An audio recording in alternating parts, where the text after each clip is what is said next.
Hello friends, good afternoon. सभी को good afternoon. हाँ, आ जाओ सब लोग। वर्षा, बेबी, नाया, रेनू, बेबी जी, अच्छा, सुजीता, पूनम, सभी को गुड आफ्टरनून।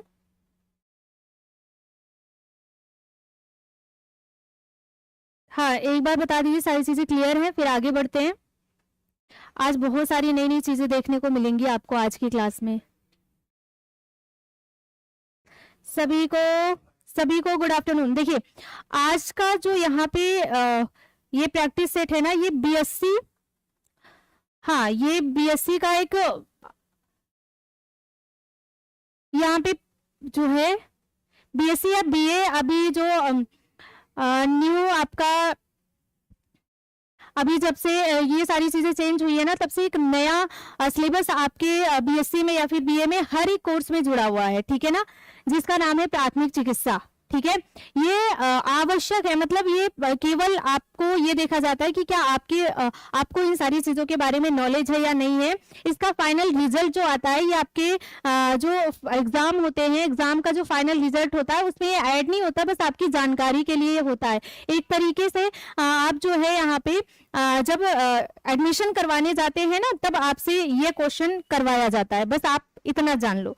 ठीक है, अब देखिए यहाँ पे ये बीएससी का लेकर के आई हूं मैं, क्योंकि आज हम पढ़ने वाले थे कुछ फर्स्ट एड बॉक्स के बारे में, है ना, प्राथमिक चिकित्सा के बारे में पढ़ने वाले थे। तो मुझे ये बहुत ही बढ़िया सा क्वेश्चन मिला, आप लोगों के लिए भी बहुत अच्छा है।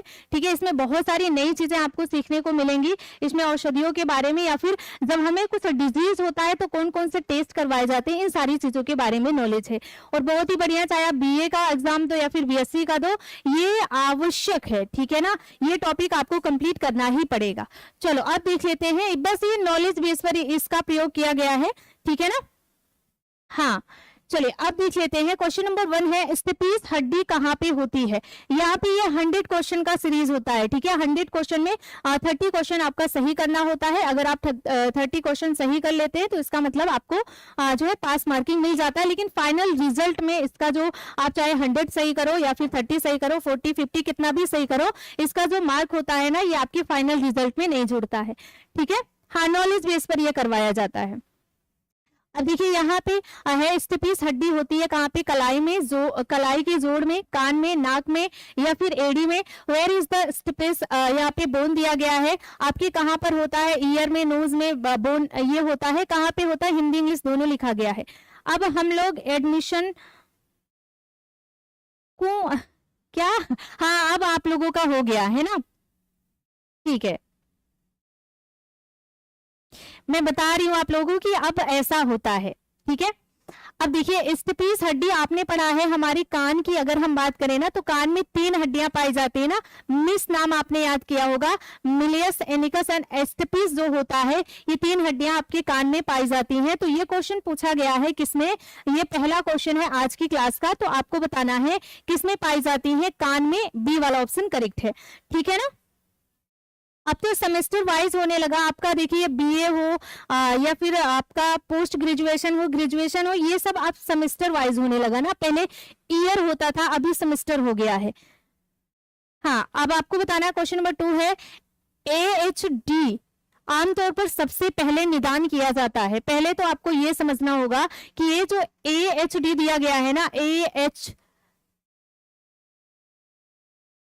ADHD, ठीक है ना, ये होता क्या है, तब आप इसके निदान के लिए आप बता पाओगे कि ये आपके इन्फेंसी एज का है, चाइल्डहुड का है, एडल्टहुड का है या फिर ओल्ड एज का है। ठीक है, हाँ, देखिए, जब भी आपसे शैशवावस्था पूछा जाए, बाल्यावस्था पूछा जाए, तो हमेशा इसका इंग्लिश वर्जन देखेंगे, नहीं तो गलत हो जाएगा। ठीक है, तो आपको इन्फेंसी दिया गया है, यहाँ पे चाइल्डहुड दिया गया है, एडल्टहुड दिया गया है, और एज आपको यहाँ पे दिया गया है ओल्ड एज। रुक गई है क्लास, नहीं तो सारी चीजें क्लियर है, रुकी नहीं है क्लास। एक बार आप फिर से लिंक ओपन कर लीजिए। ठीक है ना, एक बार फिर से आप लिंक ओपन कर लीजिए अगर रुक गई है तो। चलिए बताइए, क्वेश्चन नंबर 2 का आंसर आपको बताना है, ADHD क्या होता है।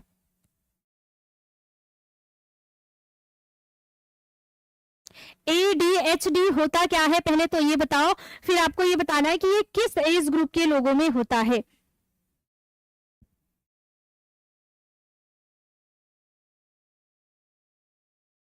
मैम आवाज ना आ रही है? अच्छा एक बार चेक कर लो, आवाज नहीं आ रही है। सभी को नहीं आ रही है, फिर किसी किसी को नहीं आ रही है? अच्छा एक बार सब लोग बता ही दो, पहले आप लोग बोल देते हैं कि क्लियर है, फिर बोलते हैं वॉइस नहीं आ रही, क्लास रुक गई है। ठीक है, एक बार सभी लोग कमेंट कर दो, सब लोग कमेंट करो कि आपको आवाज आ रही है या फिर क्लास रुकी हुई दिख रही है, कैसा क्या हो रहा है।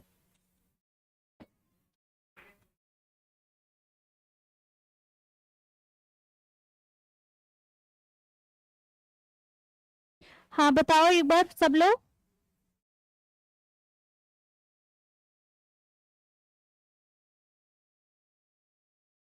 सब क्लियर है? ठीक है, तो जिसको कुछ भी प्रॉब्लम दिख रहा है ना, आप लोग फिर से लिंक को ओपन कर लीजिए। अच्छा बहुत धीमी आवाज आ रही है, एक बार मैं चेक करती हूँ उधर से भी।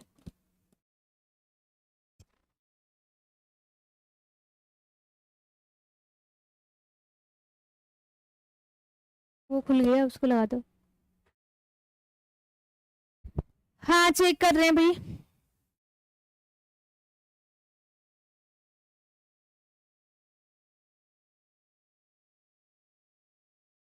चेक करो एक बार, देखो।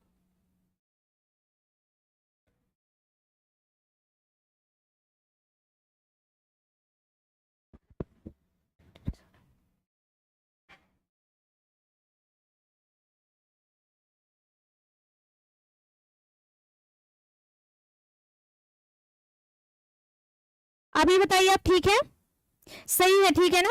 अच्छा जिसको कुछ भी प्रॉब्लम लग रहा है ना, अच्छा तेज आ रही है, ठीक है। फिर अगर किसी को प्रॉब्लम लग रहा है तो आप लोग एक बार फिर से लिंक को ओपन कर लीजिए, यहाँ पे सारी चीजें ठीक है।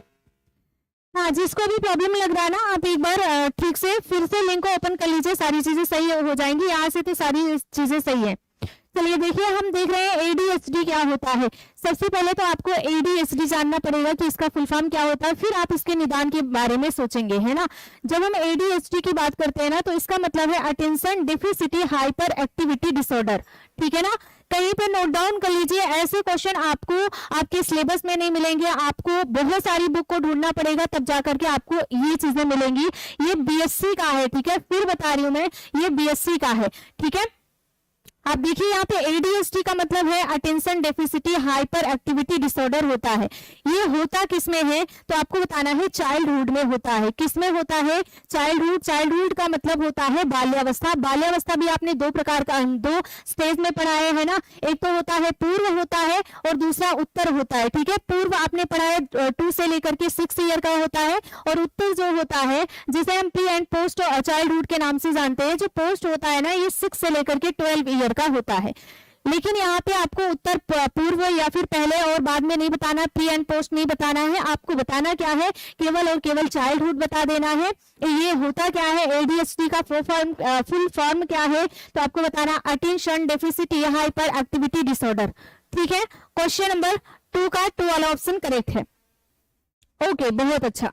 हाँ आज 40 क्वेश्चन करने की कोशिश करते हैं, इसमें 100 क्वेश्चन है और एक से बढ़कर एक क्वेश्चन है। जो भी नई चीजें आपको मिल रही है अपने नोट्स में नोट डाउन कर लीजिए आप लोग, है ना, ताकि आपको रिवीजन करते टाइम ज्यादा ढूंढना ना पड़े। देखिए अगला है, भारत में गर्भ निरोधक की व्यापक रूप से स्वीकृति विधि है। बहुत ही अच्छा क्वेश्चन है। आपको बता देना है कि हमारे यहाँ पे जो कॉन्सेप्शन की बात करें अगर हम, तो इसकी जो सबसे व्यापक विधि है वो है क्या, आईयूडी है, डायफ्राम है, महिला नसबंदी है, या फिर सर्वाइकल कैंप्स है। देखिए फीमेल जो है स्टेरिलाइजेशन यहाँ पे लिखा है ना, तो जो सबसे व्यापक है और सबसे अच्छा माना गया है वो होता क्या है, फीमेल स्टेरिलाइजेशन, ठीक है। यहाँ पे जिसे आप ट्यूबेकोटॉमी के नाम से जानते हैं, है ना, ट्यूब को कट कर दिया जाता है, ठीक है। महिला में क्या होता है, ट्यूबिकोटॉमी होता है, और ट्यूबिकोटॉमी में होता क्या है, ये जो ट्यूब है हमारा ना, ट्यूब का मतलब क्या है, फेलोपियन ट्यूब है, जो 10 से 12 सेंटीमीटर का होता है, ठीक है। महिला जो फीमेल रिप्रोडक्टिव सिस्टम आपने पढ़ा है, तो उसमें आपने पढ़ा है फेलोपियन ट्यूब।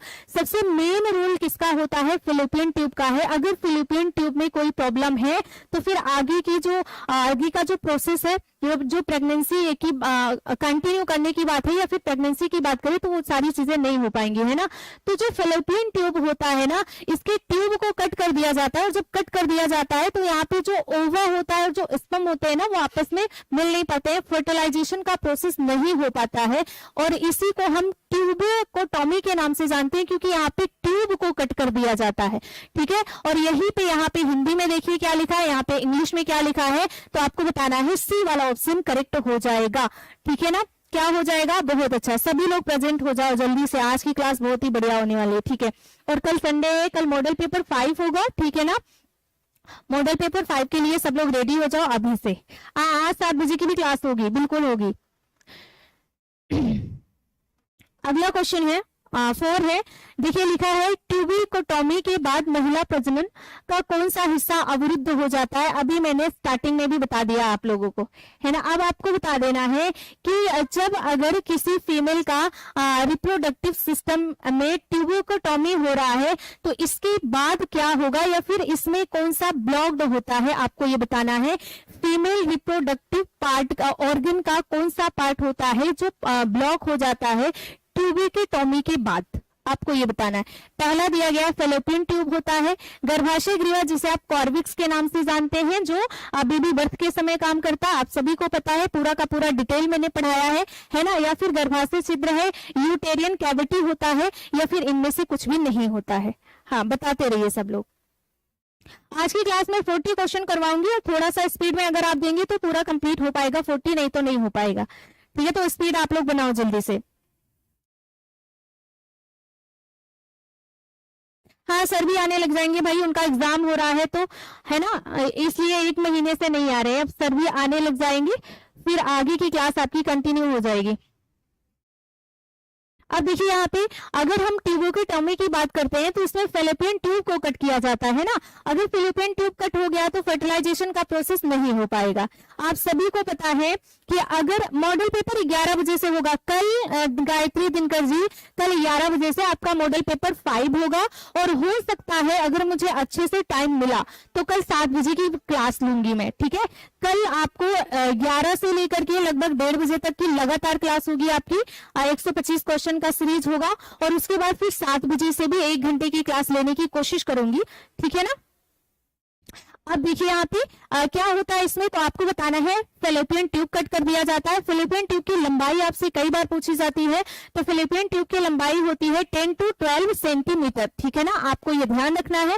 अच्छा, यहाँ से एक और क्वेश्चन आपसे पूछा जाता है, जो हमारा फेलोपियन ट्यूब होता है इसके पार्ट के बारे में पूछा जाता है। एम्पुला क्या है, फिम्बरी क्या है, या फिर इस्थमस क्या होता है, इन सारी चीजों के बारे में आपसे क्वेश्चन पूछा जाता है। मैंने इसके पीछे वाली जो क्लास है बहुत अच्छे से आप लोगों को समझाया है फेलोपियन ट्यूब के बारे में, कहाँ पे क्या होता है, किसका नाम क्या है, तो आप एक बार पीछे की क्लास को अच्छे से देख लीजिएगा, क्योंकि इंपॉर्टेंट है। यहाँ से लगभग 3 या 4 क्वेश्चन तो हर एग्जाम में पूछे जाते हैं, है ना।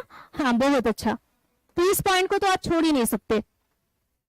अगला दिया गया है, देखिए यहाँ पे वजाइना में कितने बोन्स होते हैं आपको ये बताना है। The number of bones in the vagina area. अब आपको बताना है वजाइना एरिया में कितने बोन्स पाए जाते हैं। पहले तो आप ये बताओ कि क्या आपको पता है बोन्स पाए जाते हैं या नहीं पाए जाते हैं।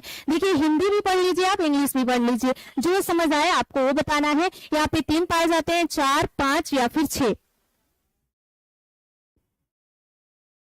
हाँ, एलटी वाले जो जीएस वाले सर हैं वो भी आ जाएंगे, उनका बीएड का अभी जो है उनकी भी प्रैक्टिस चल रही है ना, प्रैक्टिकल करवाते हैं ना बीएड में, 3 महीने का शायद उनका हो रहा है ना, तो इस वजह से वो भी बाहर गए हैं, और जो आपके सर पढ़ाते थे उनका भी एग्जाम हो रहा है तो वो भी बाहर गए हैं, है ना। नहीं पता कोई बात नहीं, अभी पता चल जाएगा। और इसको नोट डाउन कर लीजिएगा, इसको नॉर्मल बुक में तो बिल्कुल नहीं मिलेगा। देखिए, अभी तक आपने जितनी बुक पढ़ी होगी ना, मुझे लगता है मैंने जितनी बुक पढ़ी है ना, अभी तक मुझे खुद नहीं मिला है ये, ठीक है ना। लेकिन आपको बताना है ना, वजाइना एरिया में ठीक है मांसपेशियों का होता है, मसल्स का बना होता है, लेकिन यहाँ पे 3 हड्डियां पाई जाती है, ठीक है। वजाइना एरिया में कितनी हड्डियां पाई जाती हैं, 3 हड्डियां पाई जाती हैं, और तीनों के नाम मैं यहाँ पे लिख रही हूँ, तो आप अपने नोट्स में इसको लिख लेंगे, ज्यादा बढ़िया होगा। देखिए, पहला क्या होता है, प्यूबिस होता है, ठीक है। क्या है तो आपको बताना है, प्यूबिस है। दूसरा इलियम होता है, ठीक है, इलियम। और तीसरा जो है वो होता है इशियम, ठीक है। इशियम, ये 3 हड्डियां पाई जाती है वजाइना एरिया में। 5 का ट्रिक, अच्छा ए, हाँ 3 हड्डियां पाई जाती हैं। कौन सा? प्यूबिस है, इलियम है और इशियम है। ठीक है,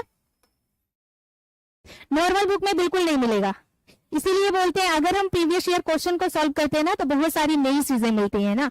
और कोई भी टीचर हो, कोई भी स्टूडेंट हो, 100% ना तो कोई तैयार करा सकता है किसी को, ना तो कोई स्टूडेंट तैयार हो सकता है। क्यों? क्योंकि हर बार कुछ क्वेश्चन ऐसे होते हैं ना तो हम पढ़े होते हैं ना तो हम सुने होते हैं, है ना।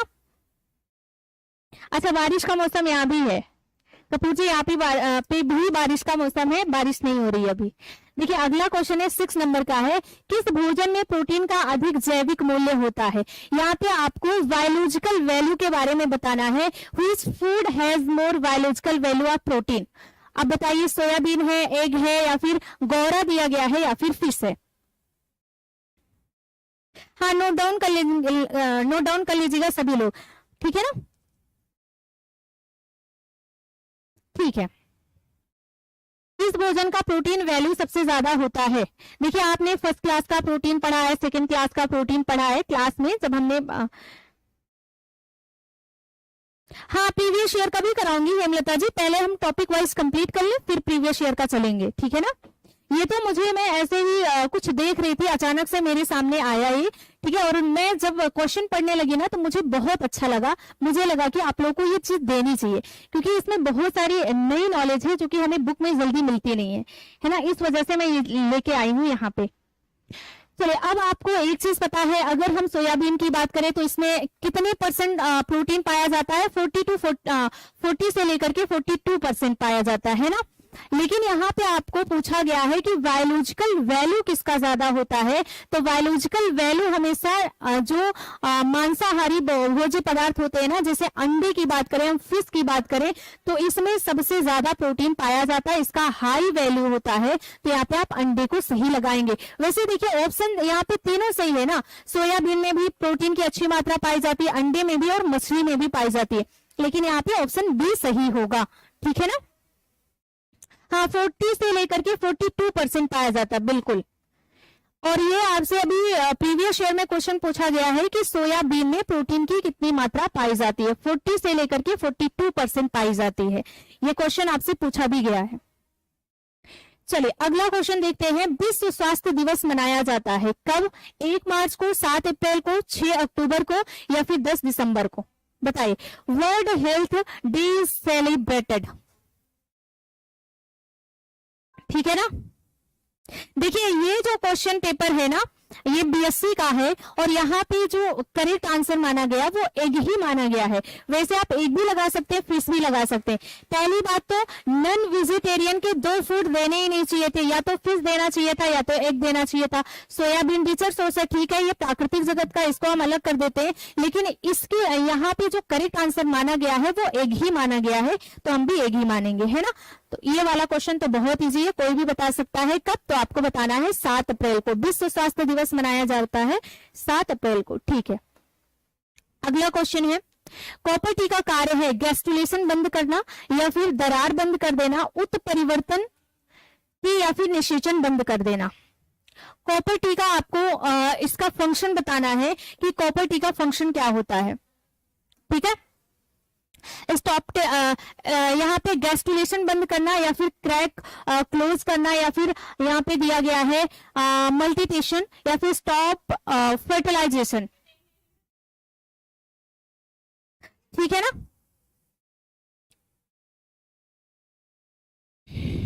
ओके देखिए इसमें होता क्या है तो आपको बता देना है, गैस्ट्रुलेशन नहीं होगा यहाँ पे, निषेचन का जो प्रोसेस होता है ना वही नहीं होता है, ठीक है ना। आपको बताना है जो निषेचन का प्रोसेस हो रहा है वो नहीं हो पाता है, फर्टिलाइजेशन नहीं हो पाता है, क्योंकि कॉपर टी लगने के बाद जो हमारा फैलोपियन ट्यूब होता है उसके आगे जो प्रोसेस होते हैं वो प्रोसेस नहीं हो पाते हैं, उसको बंद कर दिया जाता है। तो यहाँ पे आपको बताना है स्टॉप फर्टिलाइजेशन, ठीक है, डी वाला ऑप्शन करेक्ट। अगला है, निम्नलिखित में से कौन सा वंशानुगत रोग है? हाँ ठीक है, सब लोग आ जाओ जल्दी जल्दी, सो रहे हो, अच्छा जी। अरे भाई इतना मत सो कि आपका जो लक्ष्य है वो सपने में खाली नजर आए, है ना। इतना सोओगे तो जो आपका लक्ष्य है, इतना बड़ा गोल लेके चल रहे हो, आपने बनाया है इतना बड़ा गोल, वो केवल सपने में ही देखोगे, फिर रियल में वो सही नहीं हो पाएगा, है ना। रियल में अपने गोल तक पहुंचने के लिए पता है बहुत गोल गोल गोल गोल घूमना पड़ता है। चलिए, निम्नलिखित में से कौन सा वंशानुगत रोग है, यहाँ पे क्या बताना है, हेरिडिटी डिजीज। ठीक है, देखिए हेरिडिटी डिजीज के बारे में डिस्कस किया जा रहा है। रेबीज है, वर्णांधता है, पोलियो है, चेचक है। हाँ, क्वेश्चन नंबर 9 का बहुत ईजी है ये भी। देखिए, अगर हम रेबीज की बात करते हैं ना, तो ये पागल कुत्ते के काटने से होता है। पोलियो भी ये जो है जेनेटिक प्रॉब्लम नहीं है। चेचक जेनेटिक प्रॉब्लम नहीं है। है क्या, तो वर्णांधता होता है। कलर ब्लाइंडनेस, बी वाला ऑप्शन सही है, कलर ब्लाइंडनेस, कलर नहीं पहचान मिलता है। ये क्वेश्चन नंबर 10 है, स्वस्थ व्यक्ति के लिए निम्नलिखित में से कौन सा कारक आवश्यक होता है। एक स्वस्थ पर्सन के लिए कौन सा कारक इसमें आवश्यक होता है। पहला दिया गया है वैक्सीनेशन, या फिर बैलेंस डाइट, पर्सनल हाइजीन, या फिर इनमें से सभी। देखिए, स्वस्थ व्यक्ति के लिए निम्नलिखित में से कौन सा कारक आवश्यक है। यहाँ पे वैक्सीनेशन, टीकाकरण दिया गया है। बैलेंस डाइट दिया गया है, संतुलित आहार। यहाँ पे दिया गया है पर्सनल हाइजीन, मतलब व्यक्तिगत स्वच्छता, या फिर इनमें से सभी। हाँ बिल्कुल। अच्छा, अरे भाई 2-3 घंटे ही नहीं, देखिए कम से कम 6-7 घंटे की नींद तो लेनी चाहिए ना। लेकिन ये जो दिन में सोने वाली आप लोगों की आदत है, ये गंदी है बहुत ज्यादा। ठीक है, अब देखिए क्वेश्चन नंबर 10 की अगर हम बात करते हैं ना, तो टीकाकरण, वैक्सीनेशन जरूरी होता है, बैलेंस डाइट भी जरूरी है, और व्यक्तिगत जो पर्सनल हाइजीन है ना, ये भी जरूरी है। ओके, बहुत बढ़िया जी। आप लोग इतना ज्यादा प्यार करते हो ना, बस इसी चीज से मुझे मोटिवेशन मिलता है बहुत ज्यादा। मनोचिकित्सा में कोकीन का परिचय दिया है किसने। फ्रायड ने, मिलर ने, स्टेनली हॉल ने, या फिर जुंग ने।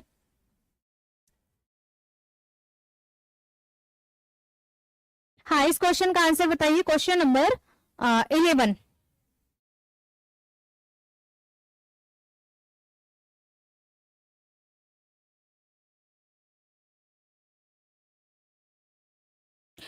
क्वेश्चन नंबर 11 बताइए, जो मनोचिकित्सक में कोकीन का परिचय किसने दिया है।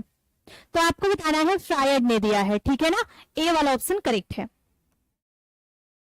अगला है 12, सबसे आम मनोरोग है।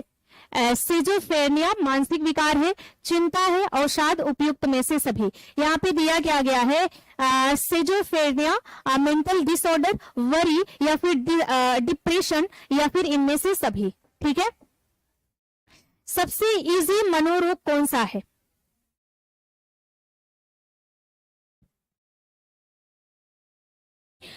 सबसे इजी मनोरोग, ओके। देखिए यहाँ पे मनोरोग पूछा गया है ना, देखिए यहाँ पे पूछा क्या गया है, साइकिक डिसऑर्डर पूछा गया, मतलब साइकिक डिजीज या फिर मेंटल डिसऑर्डर आप इसे बोल सकते हैं, है ना। सबसे आम मनोरोग कौन सा होता है, तो देखिए सिजोफ्रेनिया भी मनोरोग होता है, जो सबसे ज्यादा बच्चों में देखने को मिलता है।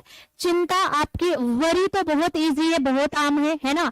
थोड़ी सी प्रॉब्लम आती नहीं लाइफ में कि हम परेशान हो जाते हैं, तो ये भी है। अवसाद की बात करें, डिप्रेशन की बात करें, तो डिप्रेशन भाई स्टूडेंट से ज्यादा डिप्रेशन किसके लाइफ में होगा, है ना। इतना ज्यादा मेहनत करते, इतना ज्यादा मेहनत करते हैं, और जब रिजल्ट आता है, अगर अच्छा आ जाता है तो बड़ी खुशी होती है, और अगर अच्छा नहीं आता है तो बताइए डिप्रेशन में चले जाते हैं, यानी कुछ दिन के लिए ऐसा लगता है कि सब कुछ खत्म हो गया, या फिर कुछ भी ना करे, है ना। तो आपको बता देना, ये तीनों चीजें जो है ना, ये सबसे आम मनोरोग हैं। तो आपको बताना है डी वाला ऑप्शन सही है, चाहे सिजोफ्रेनिया हो, वरी हो, या फिर डिप्रेशन हो। क्वेश्चन नंबर 12 का डी। देखिए अगला है, सिजोफ्रेनिया का आमतौर पर निदान किया जाता है शैशवावस्था में, बाल्यावस्था में, पूर्व वयस्कावस्था में, वृद्धावस्था में। इन्फेंसी, चाइल्डहुड, अर्ली अडल्टहुड, या फिर ओल्ड एज। सिजोफ्रेनिया का निदान कब किया जाता है।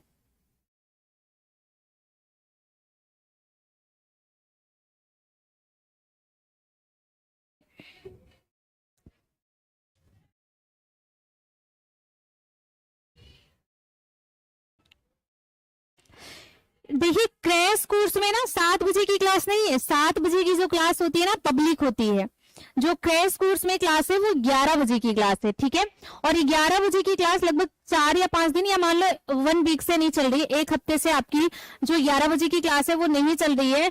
मंडे से आपकी जो क्रैश कोर्स की क्लास है 11 बजे वाली वो चलेगी और उसमें आपको एक्सटेंशन एजुकेशन पढ़ना है। तो जितने बच्चे क्रैश कोर्स के हैं आप परेशान ना रहो, 1 हफ्ते से आपकी 11 बजे वाली क्लास नहीं चल रही है, लेकिन मंडे से चलेगी और उसमें आपको एक्सटेंशन एजुकेशन पढ़ाया जाएगा, ठीक है ना। चलो अब यहाँ पे देखते हैं सिजोफ्रेनिया का आमतौर पर निदान किया जाता है, अभी हमने डिस्कस किया था इसके बारे में, कब किया जाता है तो आपको बता देना है कि बाल्यावस्था में या फिर पूर्व बाल्यावस्था में, इन्हीं दोनों में से एक सही होगा। देखिए इन्फेंसी एज होगा नहीं, ओल्ड एज होगा नहीं, क्या होगा, या तो चाइल्डहुड होगा या तो अर्ली अडल्टहुड होगा। अब बताइए क्या होगा 13 का,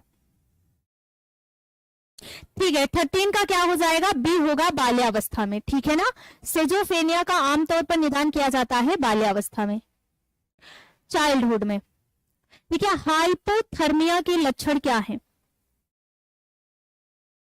हाइपोथर्मिया के लक्षण क्या है, गर्म और पसीना, मतलब गर्मी लगना और पसीना आना, हॉट एंड स्वेट की बात करेंगे, कोल्ड एंड स्वेट की बात करेंगे, कोल्ड टायर्ड एंड सिवरिंग की, या फिर जस्ट स्वेटिंग अलर्ट। आपको यहाँ पे बताना है गर्म और पसीना, ठंडा और पसीना, ठंडा थका हुआ और कंपन, जस्ट स्वेटिंग ए लॉट का मतलब बहुत ज्यादा पसीना।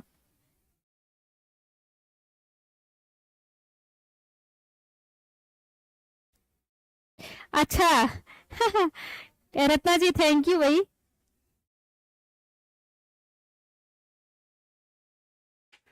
ओके बूस्टर में भी दे दूंगी, ठीक है। हाँ वैक्सीनेशन का टॉपिक, ओके ठीक है, हाँ बूस्टर में भी दे दूंगी, टेंशन मत लो। बूस्टर का मतलब क्रैश कोर्स में।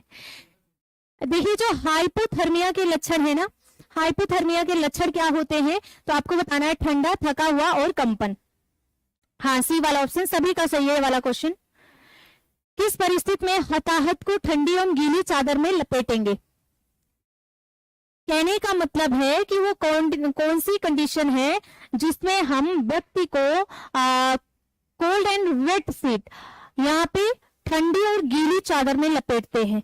क्या वो झटका होता है, ठीक है, ब्लो दिया गया है, बेहोशी है, फैंटिंग, लू लगना, यहाँ पे हीट स्ट्रोक है, दिल का दौरा पड़ना, हार्ट अटैक है।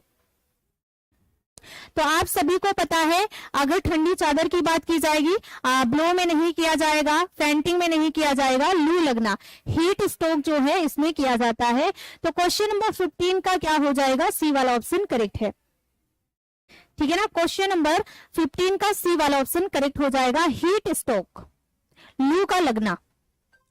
क्वेश्चन नंबर 16 है, निम्नलिखित में से कौन सी तकनीक बेहोश पीड़ित को स्थानांतरित करने के लिए उपयुक्त नहीं है। कौन सी तकनीकी बेहोश पीड़ित को स्थानांतरित, मतलब कहने का मतलब है कि यहाँ पे आपको ये बताना है कि अगर कोई व्यक्ति बेहोश हो गया है तो उस कंडीशन में आप करोगे क्या, उसे एक जगह से दूसरी जगह पहुंचाने में, ठीक है। तत्कालीन स्टेबर का इस्तेमाल या फिर 4 हाथ वाली ले जाने के लिए गाड़ी का इस्तेमाल, है ना, 2 व्यक्तियों को ले जाने के लिए करेंगे, या फिर कंबल से खींचना। देखिए अगर कोई व्यक्ति बेहोश हो गया है ना तो उसे हम एक जगह से दूसरी जगह ले जाने के लिए क्या करेंगे, तत्कालिक स्टेबर का इस्तेमाल करेंगे, ये भी करेंगे ये भी करेंगे। लेकिन ये जो कंबल से खींचना, मतलब कंबल में बिठा के और खींचो, ये चीज गलत है ना भाई। वो बेहोश है, उसको थोड़ा सा आराम चाहिए होगा और हम क्या करें, कंबल पे बिठा के खींच रहे हैं, तो ये चीज गलत हो जाएगा। डी, ये नहीं करना चाहिए, है ना। पुलिंग फ्रॉम द ब्लैंकेट, देखिए कभी कभी ना ऑप्शन पढ़ने में भी मजा आता है ना, कभी कभी ऐसे ऑप्शन दिए होते हैं कि बहुत मजा आ जाता पढ़ने में ही। 16 है, रेबीज नामक बीमारी फैलती है किसमें, बिल्ली से, कुत्ते से, मच्छर से, पानी से। आपको बताना है रेबीज किससे फैलता है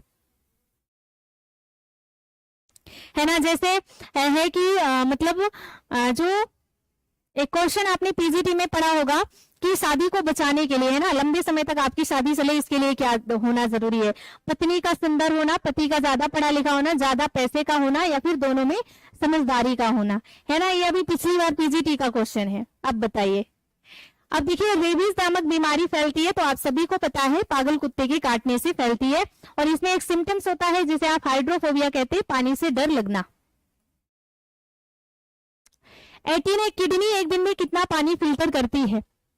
अच्छा, कल जो 1 बजे की क्लास होगी, मतलब मंडे को जो 1 बजे की क्लास होगी ना, उसमें हम किडनी डिजीज को पढ़ेंगे, और उसमें सारी चीजें आपको बताई जाएंगी कि किडनी काम क्या करता है। तो आप सिर्फ एक चीज ध्यान रखो, एकदम बहुत अच्छा सा एग्जांपल है कि किडनी जो है ना हमारी बॉडी की छननी है, ठीक है ना। जैसे हम चाय बनाते हैं, छन्नी से छानते हैं, जो अच्छा मटेरियल होता है वो आपके कप में आ जाता है, जो वेस्ट मटेरियल होता है वो निकल जाता है। वही काम हमारा किडनी करता है। किडनी फिल्टर का काम करता है, छानने का काम करता है। जो अच्छे अच्छे प्रोडक्ट होते हैं हमारी बॉडी में भेज देता है, जो बैड प्रोडक्ट होते हैं उनको बॉडी से बाहर कर देता है। 100 लीटर या फिर 50 लीटर, 150 लीटर या फिर 200 लीटर, बताइए इसमें क्या होगा? एक किडनी एक दिन में कितने पानी को फिल्टर करेगी? बिल्कुल गायत्री दिनकर जी, ना तो सुंदर होना जरूरी है, ना तो ज्यादा पैसा होना जरूरी है। अगर किसी रिश्ते को बचा के रखना है तो समझदार होना जरूरी है ना।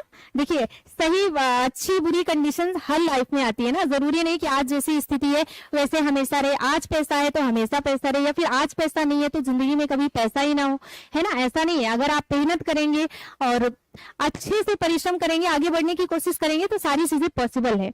बस समझदारी होना जरूरी है ना, कि जितने लोग हैं लाइफ में, मतलब एक दूसरे की चीजों को समझें। अब यहाँ पे आपको बताना है 200 नहीं होगा भाई, क्या होगा? 150 लीटर, है ना। 1.5 लीटर पानी फिल्टर करता है किडनी हमारा एक दिन में। बहुत बढ़िया, जितने बच्चे सी बता रहे हैं ना उनका सही हो जाएगा, ठीक है ना। 150 लीटर, 50 लीटर। अच्छा जी, अच्छा चलिए, एक बात, एक क्वेश्चन और यहीं पे बता दीजिए कि आपका जो हार्ट है ना, आपका जो हृदय है, वो 1 मिनट में कितने ब्लड को पंप करता है? चलो आप बता दो आप लोग। हमारा जो हृदय है वो 1 मिनट में कितने ब्लड को पंप करता है? क्या 5 लीटर, 10 लीटर, 50 लीटर या फिर 100 लीटर? बताइए। मानव शरीर में कुल अस्थियां होती है कितनी? 202 और 206 या फिर 203 या फिर 209? यूपी में तो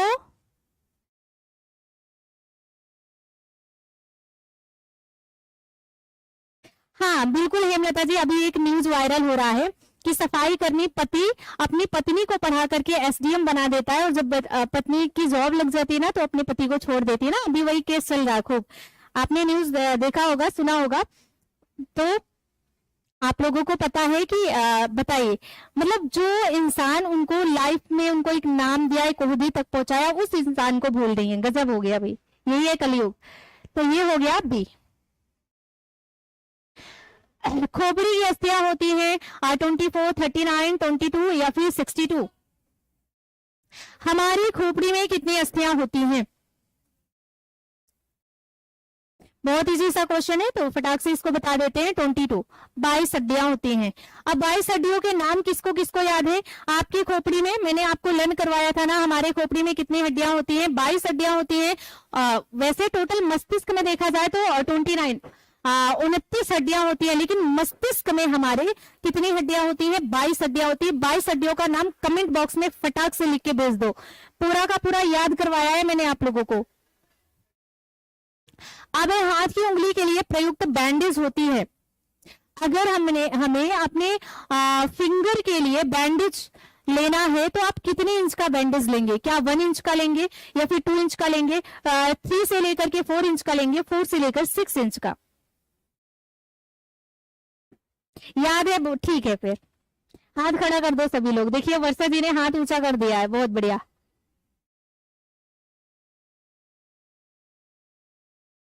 चलो अब देखते हैं, हाथ की उंगली के लिए उपयुक्त जो बैंडेज होता है ना 1 इंच होता है। कितना इंच?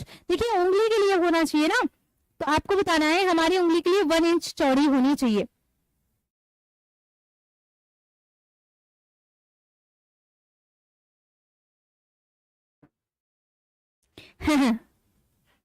हाँ सही है, लेकिन उसने तो देखिए वहां पे तो वहाँ जो पति है ना वो बिल्कुल सही है ना, मतलब कोई भी आपकी लाइफ से जुड़ा हो तो उस इंसान को आगे बढ़ाने की कोशिश करनी चाहिए, है ना।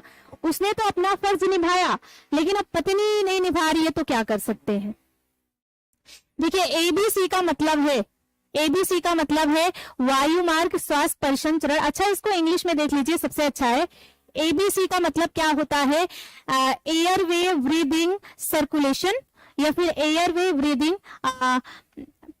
पेरीफेरल, ठीक है ना, पेरीफाई है, ब्रीथ रेस्पिरेशन एंड सर्कुलेशन है, एयर वे बडिंग एंड आपको बताना है सर्किट है। आज बूस्टर क्लास नहीं चली थी, बता तो रही हूँ, कुछ इशू हो गया था यहाँ पे, इसलिए 11 बजे वाली क्लास नहीं हो पाई, मंडे से रेगुलर होगी। कहने का मतलब है 1 वीक से आपका 11 बजे वाला जो क्लास है ना वो नहीं हो पा रहा है, ठीक है, मंडे से होगा। मुझे नहीं पता क्योंकि आप मुझे नहीं पढ़ाई हैं। अच्छा क्या नहीं पढ़ाया है भैया, क्या नहीं पढ़ाया है, ठीक है, नहीं पता तो आप पता कर लीजिए। देखिए एबीसी का मतलब होता है एयरवे, ठीक है ना, कहने का मतलब है वायु मार्ग, है ना, विंड पाइप जिसे आप कहते हैं। ब्रीदिंग हो गया, बी से ब्रीदिंग है, और यहाँ पे सर्कुलेटरी हो गया, सी से सर्कुलेशन हो गया, ठीक है। तो ए वाला ऑप्शन सही है, वायु मार्ग श्वास और परिसंचरण, ठीक है। ए बी सी पूछा गया, यहाँ पे आप सी बता रही हैं तो ब्रीदिंग हो जाएगा। ब्रीदिंग का मतलब कहां पे है, यहाँ पे देखिए एयरवे ब्रीदिंग एंड सर्कुलेशन होगा, हाँ ए वाला सही है। देखिए मैंने पहले ही बताया कि ये बीएससी का प्रीवियस ईयर का क्वेश्चन है, आपके सिलेबस से मैच किया, ठीक है ना, और बहुत सारी नई चीजें आपको देखने को मिलेंगी, इसलिए मैं यहाँ पे ले आई हूँ ये, और आपको जो नया नया मिल रहा है आप नोट डाउन करते चलो। अगला है 23, प्राथमिक सहायता का महत्व है क्या, व्यक्ति की जान बचाना, दर्द को बढ़ाना, स्वास्थ्य को बिगाड़ना, या फिर ध्यान देना। फर्स्ट एड क्या है, क्या आप saving the life of the person करेंगे, या फिर आपको बता देना है आप दर्द को बढ़ाएंगे, इंक्रीज पेन करेंगे, या फिर डिटेक्टोरेटिंग हेल्थ, है ना, स्वास्थ्य बिगाड़ना, या फिर नॉट प्लेइंग अटेंशन, ध्यान नहीं देंगे। अच्छा हड्डियों के नेम का पीडीएफ डाल दीजिए। चलिए ठीक है, देखते हैं। अभी तक का तो पीडीएफ मिल गया ना, जो आपका न्यूट्रिशन साइंस हो रहा है वो सबका पीडीएफ मिल गया आपको, ठीक है। अब देखिए यहाँ पे अगर हम प्राथमिक सहायता की बात करेंगे तो आपको बताना है व्यक्ति की जान को बचाएंगे ना, सेविंग लाइफ पर्सन, मतलब जो व्यक्ति है उसकी जान को बचाएंगे, ठीक है। अगला है, देखिए यहाँ पे पूछा गया है कि अगर किसी को मोतियाबिंद होता है तो आंख का कौन सा पार्ट यहाँ पे प्रभावित होता है, क्या पुतली है, लेंस है, आइरिस है, रेटिना है, ठीक है ना।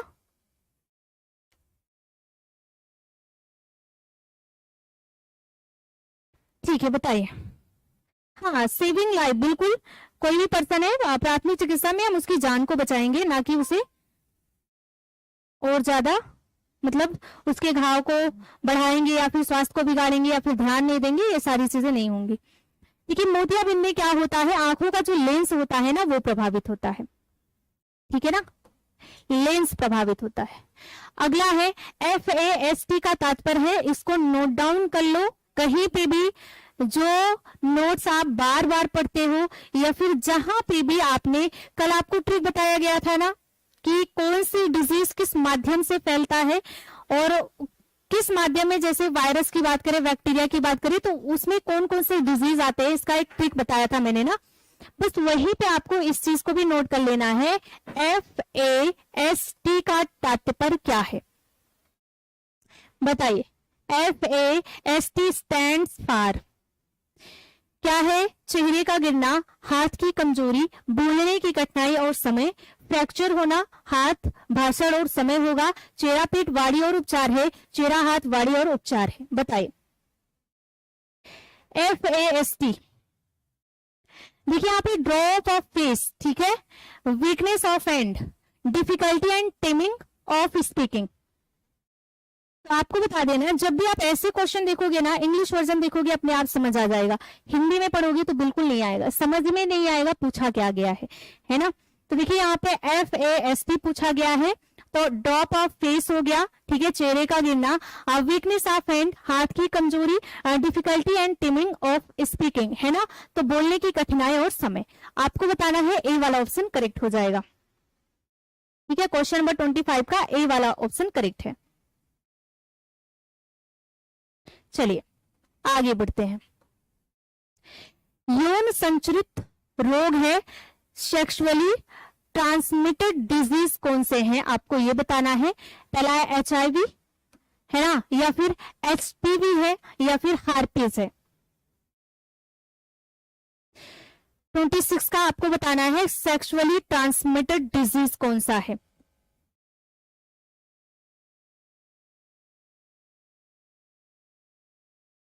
देखिए HIV का फुल फॉर्म आप सभी लोग बताएंगे, HPV आपके लिए नया है तो इसका मैं बता देती हूँ, ठीक है। HIV का आप बताइए क्या होता है, ये आप बहुत समय से पढ़ते हुए आ रहे हैं। क्या बात है नाया जी, आप तो बहुत ज्यादा मेहनत कर रही हैं भाई, अच्छी बात है। देखिए हमने पढ़ा है ना, दहामा का आपने जो है एक समीकरण पढ़ा है ना, कि हमारे बॉडी के जितने ऑर्गन काम करते हैं ना, हम चीजें उतनी जल्दी से सीखते हैं ना। अगर आपकी आई भी काम कर रही है, आपका हैंड काम कर रहा है, आपका माइंड काम कर रहा है, जितने ऑर्गन आपके काम करेंगे उतनी ज्यादा तेजी से, उतनी ज्यादा स्पीड से आप चीजों को सीखते हैं। तो आप ऐसा करिए, देखिए एक बार आप यहाँ पे पढ़ रही है, दूसरी बार आप नोट्स बना रही है, तब भी आप पढ़ रही है, तो आपका रिविजन तो ऐसे हो रहा है ना। फिर आप लोग जब जल्दी मंडे से मॉक टेस्ट स्टार्ट हो जाएगा, मॉक टेस्ट करोगे तो फिर से आपका रिवीजन हो जाएगा, है ना। तो बहुत बढ़िया है भाई, बहुत अच्छा, सभी लोगों ने सही बताया है।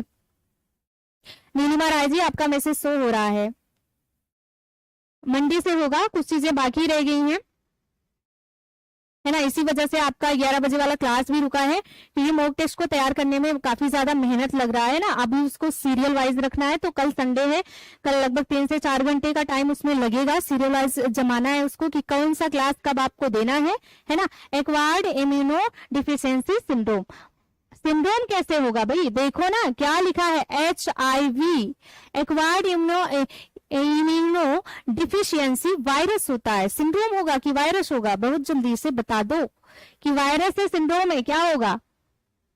एड्स का बता रहे हो, ठीक है ना, HIV का बताना है, आप लोग तो एड्स का बता रहे हैं, एक्वायर्ड इम्यूनो डिफिशियंसी सिंड्रोम, ये एड्स का होता है, HIV का बताओ कितने बजे से होगा क्या। अरे भाई मॉक टेस्ट का टाइम अभी फिक्स नहीं है, आप लोग जब बोलो तब रख दिया जाए, मॉक टेस्ट नाइट में रख देते हैं, है ना, 9-10 बजे के बीच में, ताकि सब लोग फ्री रहो, एक फिक्स टाइम दे, आप लोग सॉल्व कर लो, है ना। अब आप लोग डिसीजन ले लो कि आपको मॉक टेस्ट कब चाहिए, है ना, आपको मॉक टेस्ट कब चाहिए। देखिए यहाँ पे डिफिशियंसी भी नहीं होगा, एक्वायर्ड इम्यूनो जो है यहाँ पे डिफिशियंसी वायरस क्या होगा, जल्दी से बताओ। हाँ वायरस होगा, बिल्कुल। अब देखिए HPV क्या होता है, तो आपको बताना है ह्यूमन पैपिलोमा वायरस होता है, ठीक है, आप इसको लिख लेंगे, बहुत ही बढ़िया सा ऑप्शन है, ह्यूमन पैपिलोमा वायरस, ठीक है। तो ह्यूमन पैपिलोमा वायरस जो है ना, ये भी सेक्सुअल डिजीज है, और हार्पिस भी है, ये तो आप जानते ही हैं, तो यहाँ पे डी वाला ऑप्शन करेक्ट है। नाइट में सही रहेगा मुझे भी लगता है, क्योंकि 9-10 बजे के बाद आप सभी लोग फ्री रहोगे, और मॉक टेस्ट अगर एक साथ आप लोग ज्वाइन कर लेते हो ना तो काफी सही रहेगा, है ना, मतलब एक साथ आप सॉल्व कर लोगे और आपको आपका रिजल्ट मिल जाएगा कि आपने कितना सही किया, कितना गलत किया, आप कितने पानी में हो, कौन सा टॉपिक कितना तैयार करना है, ये सारी चीजें आपको मिल जाएंगी। 10 बजे होगे सभी लोग, जैसे आप लोग बोलो, आप लास्ट में भी बता देना, 9 से 10। मानव शरीर का तापमान क्या होता है, हमारी बॉडी का नॉर्मल टेम्परेचर कितना होता है, 37 डिग्री सेल्सियस, या फिर 39 डिग्री सेल्सियस, 31.5 डिग्री सेल्सियस, या फिर 40.5 डिग्री सेल्सियस, ठीक है। 9 से 10 बजे 12 बजे फ्री होते हो भाई, क्या कर सकते हैं। हाँ ह्यूमन पैपिलोमा वायरस, ठीक है, HPV। अब देखिए 12 बजे वाले भी 12 बजे आप ठीक है कर लेना, जब आप फ्री होना तब कर लेना, वैसे 10 बजे का टाइम मैं रखूंगी, 9 से 10 बजे के बीच में। अभी डिस्कस करके आपको, कल संडे है ना, तो कल की क्लास में मैं बता दूंगी कि कितने बजे से कितने बजे तक चलेगा आपका। है ना। कल तक आप लोग सभी लोग सोच लेना, समझ लेना, डिसीजन ले लेना, फिर कल जब 11 बजे की पब्लिक क्लास होगी उसमें आप लोग बता देना। अब ये तो बहुत इजी सा है, 37 डिग्री सेल्सियस हमारे बॉडी का टेम्परेचर होता है ना। डॉट्स बहुत ही बढ़िया सा पॉइंट है, स्टार बना लो, कहीं पे नोट डाउन कर लो, ऐसे पॉइंट आज तक आपने नहीं पढ़े होंगे। देखिए डॉट्स दिया गया है DOTS, थेरेपी व्यक्ति रोग के उपचार से है। अब ये जो डॉट्स है ये थेरेपी कब यूज की जाती है, पहले तो आप DOTS का फुल फॉर्म बता दीजिए कि DOTS होता क्या है। 9 से 10 सभी लोग राजी हैं, ठीक है, ठीक है। हाँ पहले तो आप लोग इसका फुल फॉर्म बताइए।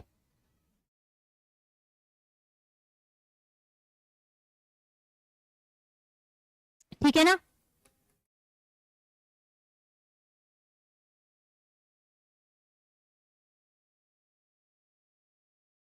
चलिए बताते रहिए।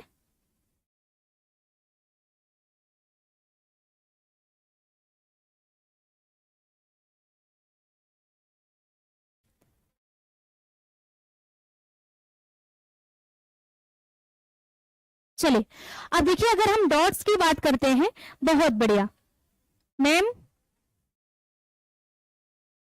अच्छा ठीक है, यहाँ पे थेरेपी की बात करेंगे। अगर हम डॉट्स थेरेपी की बात करेंगे ना तो WHO के द्वारा एक चलाई गई ये संस्था या फिर प्रोग्राम बोल सकते हैं आप, ये एक प्रोग्राम चलाया गया और डॉट्स का इस्तेमाल करने से पहले आपको प्रैक्टिकली इस चीज को सिखाया जाता है कि आप इसका इस्तेमाल कैसे करेंगे, ठीक है ना। ये चीज सिखाई जाती है, पहले इसका प्रैक्टिस करवाया जाता है, आपको प्रैक्टिकल में इसको सिखाया जाएगा, ठीक है।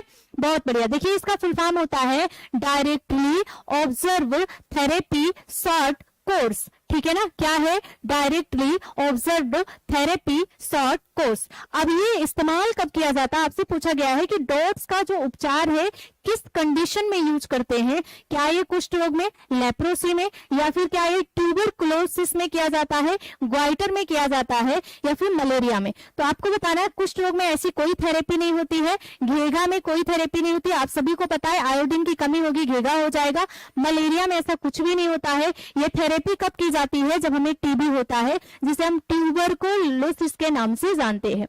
तो आपको बताना है ये टीबी में इस्तेमाल किया जाता है थेरेपी, ठीक है। और पहले इसका प्रैक्टिकल आपको पूरी तरीके से बढ़िया से प्रैक्टिस करवाई जाती है। Directly observed therapy short course, note down कर लीजिए।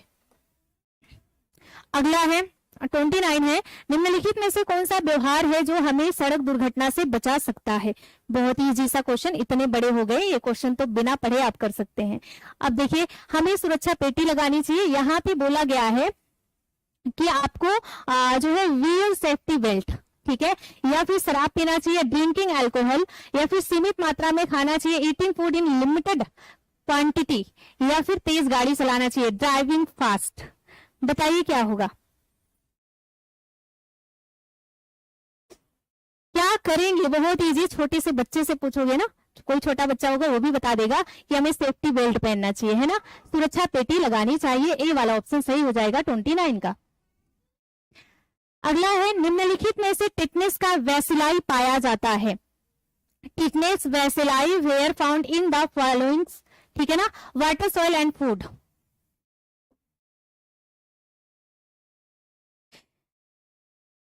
हाँ सेफ्टी बेल्ट बिल्कुल सही है। नहीं मंडे से आपका पक्का स्टार्ट हो जाएगा, मैंने बोला था कि 1 जुलाई से हो जाएगा, बट कुछ प्रॉब्लम की वजह से नहीं हो पा रहा था, ठीक है ना, क्योंकि वो सेट नहीं है। मैम तेज गाड़ी चलाएंगे नहीं, ड्रिंकिंग अल्कोहल, है ना, खूब ज्यादा शराब पी के और फिर गाड़ी चलाएंगे। बहुत बढ़िया जी, पूनम जी का आंसर बहुत अच्छा आया है। चलो एक दिन ऐसे प्रैक्टिस करते हैं सब लोग, है ना। अब देखिए निम्नलिखित में से टिटनेस का वैसिलाई पाया जाता है जल में, मृदा में एंड भोजन में, है ना, सब में पाया जाता है, ठीक है। आपको बताना है ये सब में पाया जाता है। जो 30 क्वेश्चन है इसका आंसर हो जाएगा डी। ओके गजब गजब आप लोग कमेंट भी करते हो भाई। चलिए अगला है, देखिए 31 पूछा गया है आपसे कि प्राथमिक चिकित्सा क्या है ना। बहुत ही बढ़िया सा क्वेश्चन है। प्राथमिक सर्वे पूर्ण करना मतलब कंप्लीट प्राइमरी सर्वे, है ना, या फिर दुर्घटना के पश्चात घायल को दी जाने वाली प्रथम सहायता, या फिर घायल के जीवन संबंधी लक्षणों का निरीक्षण करना, घायल को शॉक से बचाना। क्या होगा? हाँ अरे बहुत बढ़िया मैम, 125 क्वेश्चन होंगे मॉक टेस्ट में, बिल्कुल होगा। 125 भी होंगे, 300 भी होंगे, 200 भी होंगे, जैसे जिस टॉपिक का जैसे तैयार हुआ है वैसे क्वेश्चन आपको देखने को मिलेगा, है ना। अब देखिए यहाँ पे प्राथमिक चिकित्सा का पहला काम क्या होता है, आप सभी को पता है कि दुर्घटना के पश्चात घायल को दी जाने वाली प्राथमिक सहायता। आपने पढ़ा है ना, जो फर्स्ट एड होता है इसमें करते क्या है हम, डॉक्टर के आने की पूर्व जो सहायता दी जाती है किसी भी पेशेंट को, उसी को हम प्राथमिक सहायता के नाम से जानते हैं। तो यहाँ पे क्वेश्चन नंबर 31 का बी वाला ऑप्शन करेक्ट है। देखते हैं 40 का टारगेट अपन ने रखा था ना, बट देखते हैं कंप्लीट हो पाता है नहीं। 2-5 मिनट आगे भी पढ़ा दूंगी मैं आप लोगों को। सब्जेक्ट क्या होगा, यही आपका फिजियोलॉजी होगा, होम साइंस के 5 ब्रांच होंगे, है ना। बहुत ही बढ़िया सा क्वेश्चन है ये भी। CNS का अर्थ है, देखिए अब जो बच्चे इस क्वेश्चन पेपर को इंग्लिश वर्जन देख करके सॉल्व किए होंगे उनका तो पक्का गलत हुआ होगा, है ना। अब यहाँ पे देखिए मॉक टेस्ट क्या है, अभी क्लास होने के बाद, ठीक है, अभी आपका क्वेश्चन कंप्लीट हो जाए उसके बाद 10 मिनट टाइम दूंगी। मॉक टेस्ट होता क्या है, कैसे होता है, सारी चीजें बताऊंगी, ठीक है ना, सारी चीजें बताऊंगी। भी रुक तो जाओ कुछ देर और, क्वेश्चन तो कंप्लीट कर लेने दो।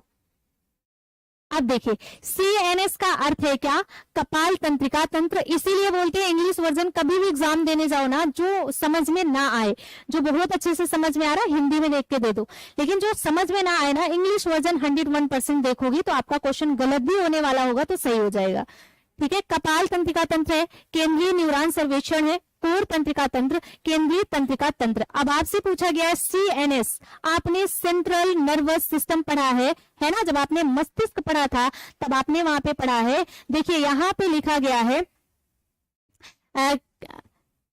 केनाइल नर्वस सिस्टम, ठीक है ना, या फिर central nervous system, core nervous system, या फिर आपको बताना है सेंट्रल नर्वस सिस्टम। अच्छा आपको बताना है, यहाँ पे देखिए यहाँ पे सेंट्रल नर्वस सर्वे लिखा है, जबकि सर्वे नहीं होना चाहिए, है ना, और यहाँ पे ये गलत है ना, यहाँ पे कोर लिखा गया, ये भी गलत है। तो आपने पढ़ा है ना सेंट्रल नर्वस सिस्टम, आपने पढ़ा है सेंट्रल नर्वस सिस्टम, हो जाएगा डी वाला ऑप्शन करेक्ट है, 32 का डी।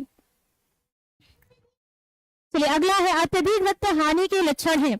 अगर हमें ज्यादा ब्लीडिंग हो रही है तो उसके सिम्टम्स क्या नजर आएंगे, है ना।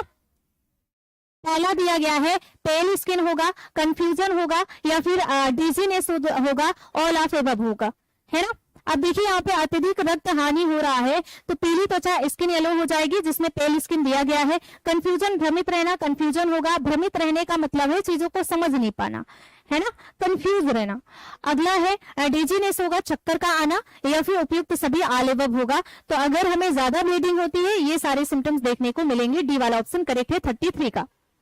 देखिए 34 है, यहां पे आपको बताना है कि कार्डियो पल्मोनरी रेसिस्टेशन है, बहुत ही बढ़िया है, इसको भी आप नोट डाउन कर लेंगे। जहां जहां पे स्टार बना रही हूं ना, इसको आप सभी लोग अपने नोट्स में नोट डाउन कर लेंगे जरूर से जरूर, क्योंकि ये चीजें ऐसी है ना जो नॉर्मल बुक में तो बिल्कुल नहीं मिलेगी, ठीक है ना।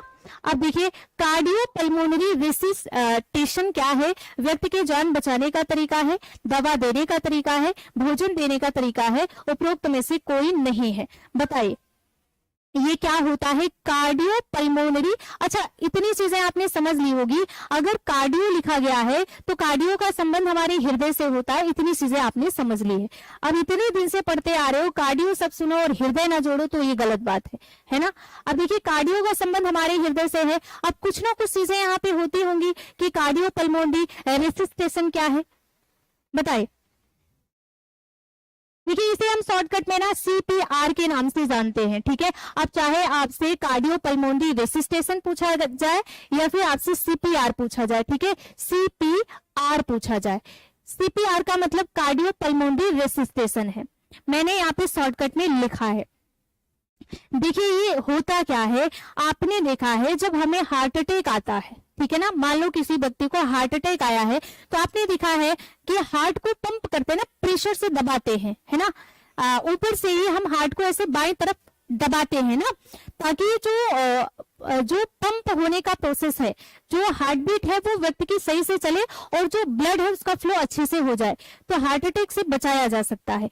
अब ये जो हार्ट अटैक जब आता है तो जो हम ऐसे ऊपर से प्रेशर डालते हैं ना बाएं साइड, ताकि हमारा हार्ट जो है, हृदय जो हमारा अच्छे से काम करने लगे, उसी को हम CPR कहते हैं। और CPR का यूज करने के लिए ना इसकी भी ट्रेनिंग ली जाती है ना। अब कितने लोगों को पता ही नहीं है कि बाएं साइड दबाना है कि दाहिने साइड दबाना है ना, दबाना बाएं साइड है, दबा रहे दाहिने साइड, तो उससे कोई फर्क नहीं पड़ेगा।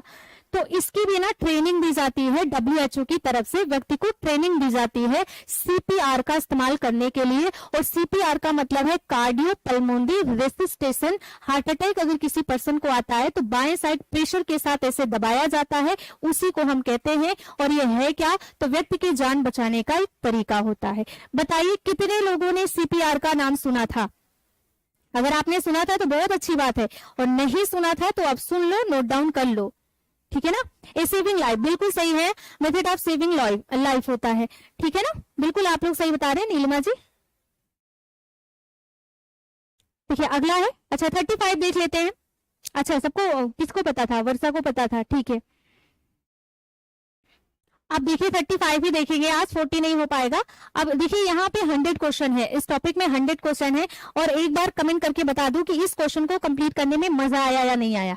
नहीं आया हो तो इसका अगला वाला जो पार्ट है वो मैं पब्लिक में दे दूंगी। आप लोग सही बताओ कि मजा आया या नहीं आया। चलिए आपको बताना है many tailed bandage. Many tailed bandage का मतलब क्या है? अनेक पूंछ वाला बैंडेज, पट्टी है ना। इसका इस्तेमाल कहाँ करते हैं?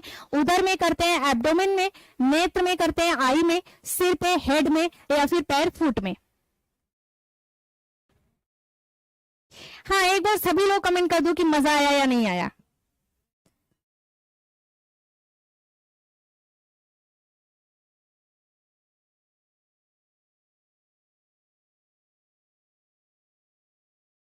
अच्छा माइंड लगा के आंसर लगाया। हाँ वही तो मैं भी बोल रही हूँ कि जहां पे कार्डियो शब्द लिखा रहे ना, कार्डियो शब्द का मतलब ही हृदय होता है, ठीक है। अच्छा है, मजा आ रहा है, ओके।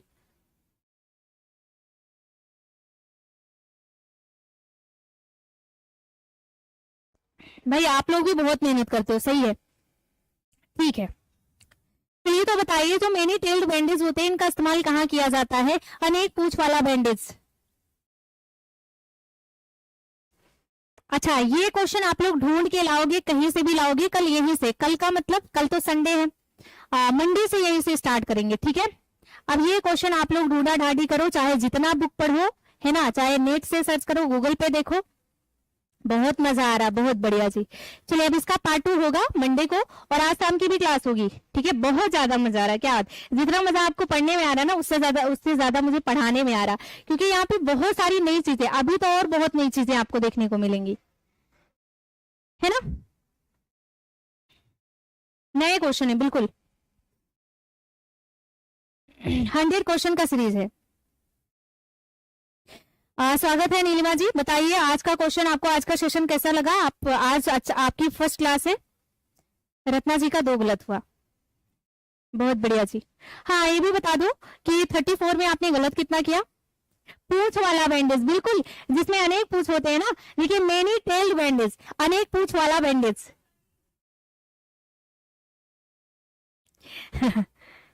ठीक है, अब मैं आपको बता देती हूँ कि मॉक टेस्ट होता क्या है ना।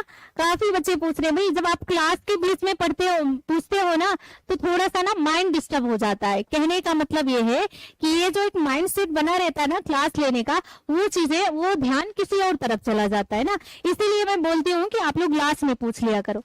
चलिए अब देखते हैं, हाँ मॉक टेस्ट के बारे में डिस्कस कर लेते हैं। देखिए मॉक टेस्ट होता क्या, पहले तो मैं आपको ये बता देती हूँ। भाई आप लोग इतना साथ दे रहे हो, इतना प्यार दे रहे हो, तो मेरा तो फर्ज बनता है ना आप लोगों के लिए बहुत ज्यादा मेहनत करूं, है ना। इतना ज्यादा प्यार दे रहे हो आप लोग, बस ऐसे ही प्यार बनाए रखना। देखिए जो मॉक टेस्ट होता है ना, ये मॉक टेस्ट, जैसे हम एग्जाम देने जाते हैं, जब आप लोग एग्जाम देने जाते हो तो आपको 180 मिनट मिलता है ना, और 125 क्वेश्चन मिलता है आपको, ठीक है। सेम ऐसे सेटअप यहाँ पे भी होगा, लेकिन यहाँ पे 125 क्वेश्चन का भी सीरीज मिलेगा आपको, कोई कोई क्वेश्चन का सीरीज 200 का भी होगा, कोई कोई क्वेश्चन का सीरीज 300 का भी होगा। अब जैसे जो 300 का क्वेश्चन का सीरीज है, जिस दिन मान लो कोई प्रॉब्लम हो गई और मैं क्लास नहीं ले पाई, या फिर संडे को मान लो, है ना, तो संडे को जो भी होगा वो थोड़ा सा ज्यादा वाला आपको मिल जाएगा, ठीक है ना। तो यहाँ पे जो क्वेश्चन का सीरीज होगा फिक्स टाइम, जितना क्वेश्चन उस हिसाब से टाइम होगा, ठीक है। अब आपको क्या करना है, जैसे यहाँ पे 1 2 3 4 5 6 7 8 9 10 क्वेश्चन लिखा है, तो आप एक के चारों ऑप्शन देखोगे, टिक लगाओगे, आपको अभी पता नहीं चलेगा आपने सही लगाया या गलत, अभी आपको बिल्कुल नहीं पता चलेगा। जब आप मान लो ये 10 क्वेश्चन का सीरीज है, आपने इसका लगा दिया, इसका लगा दिया, इसका मतलब जो 10 क्वेश्चन है आपने टिक लगा दिया, है ना। अब जब आप यहाँ पे सबमिट करने का बटन आएगा, जैसे आप नेट का एग्जाम देने जाते हो ना, तो वहां पे आपको सबमिट करने का ऑप्शन मिलता है ना। आपने एग्जाम दे, मतलब सारे क्वेश्चन आपने कंप्लीट कर लिए, अब आपको पता नहीं कि आंसर क्या होगा, है ना, मतलब ये पता नहीं कि आपने सही दिया कि गलत किया। अब वहां पे सबमिट का ऑप्शन आता है, आपने इसको सबमिट कर दिया, और जैसे ही आप यहाँ पे सबमिट करोगे ना, आपका रिजल्ट आपके सामने आ जाएगा। अगर आपने 5 का गलत किया है तो भी लिखा जाएगा, 6 का गलत किया, 8 का गलत किया, और जितना गलत किया ना वो सारी चीजें आपके सामने आ जाएंगी, और इसका जो सही आंसर होगा ना वो भी आपके सामने आ जाएगा। इस क्वेश्चन का जो सही आंसर होगा वो भी आपके सामने आ जाएगा। तो आप इस तरीके से अपना मूल्यांकन भी कर सकते हो, आपको समझ भी आ जाएगा कि आपने कितना गलत किया, कितना सही किया। अब देखिए यहाँ पे स्कोर भी बताया जाएगा, अगर आपने बहुत अच्छा किया तो यहाँ पे कुछ लिखा हुआ आएगा आपको अच्छा सा, ठीक है ना, अच्छा फील होगा।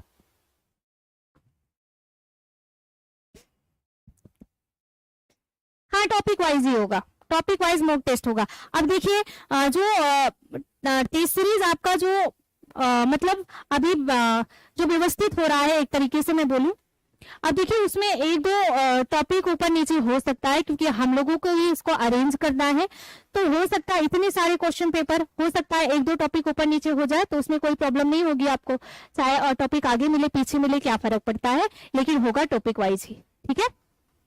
सब समझ गए ना, ठीक है ना, ओके। 50 करवा दूं, अच्छा ठीक है, अभी तो बन गया है भाई।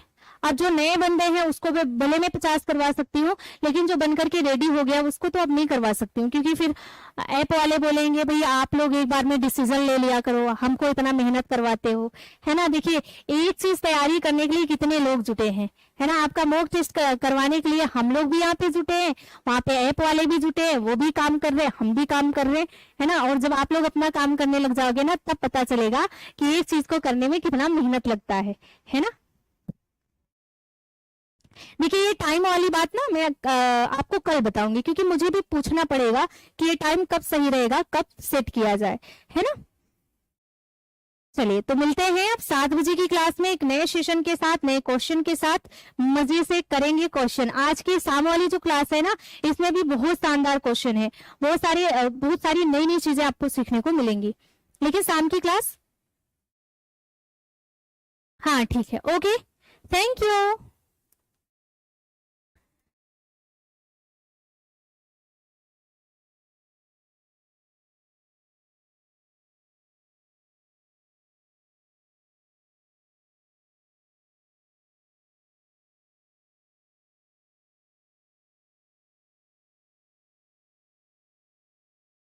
हेलो फ्रेंड्स, गुड आफ्टरनून सभी को, गुड आफ्टरनून सभी को, गुड आफ्टरनून जी। आ जाओ सब लोग, इनाया जी, बेबी जी, रत्ना जी, कपूर जी, रेनू जी, रंजना जी, नीलिमा जी, कंचन जी, वर्षा जी, प्रियंका जी, रीना जी, पूनम जी, सभी को गुड आफ्टरनून।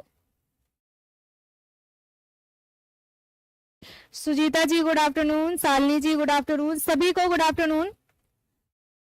और गुरु पूर्णिमा की सभी को ढेर सारी शुभकामनाएं हमारी फैमिली की तरफ से, सारा एजुकेशन परिवार की तरफ से सभी को गुरु पूर्णिमा की ढेर सारी शुभकामनाएं। हाँ जल्दी से बता दीजिए, सारी चीजें क्लियर है तो आगे बढ़ते हैं। देखिए आप लोगों को मैं बीएससी का जो फर्स्ट पेपर हुआ था जिसमें आपके प्राथमिक चिकित्सा वाला पूरा का पूरा पॉइंट है, वो वाला टॉपिक हम देख रहे थे। कहने का मतलब है प्राथमिक चिकित्सा ही देख रहे हैं, है ना। बहुत सारी नई चीजों को आपने सीखा है, बस पार्ट 2 उसी का स्टार्ट हो रहा है ना। तो चलिए आ जाते हैं, देखते हैं क्लास नंबर। अच्छा यहां से हमें देखना था, ठीक है ना। ये वाला क्वेश्चन हमारा हो गया था। अच्छा आप लोग बताइए कि आप लोगों ने ढूंढा कि मैनी टेल्ड बैंडेज का प्रयोग कहाँ पे किया जाता है। अनेक पूंछों वाला जो बैंडेज होता है उसका इस्तेमाल कहाँ पे किया जाता है।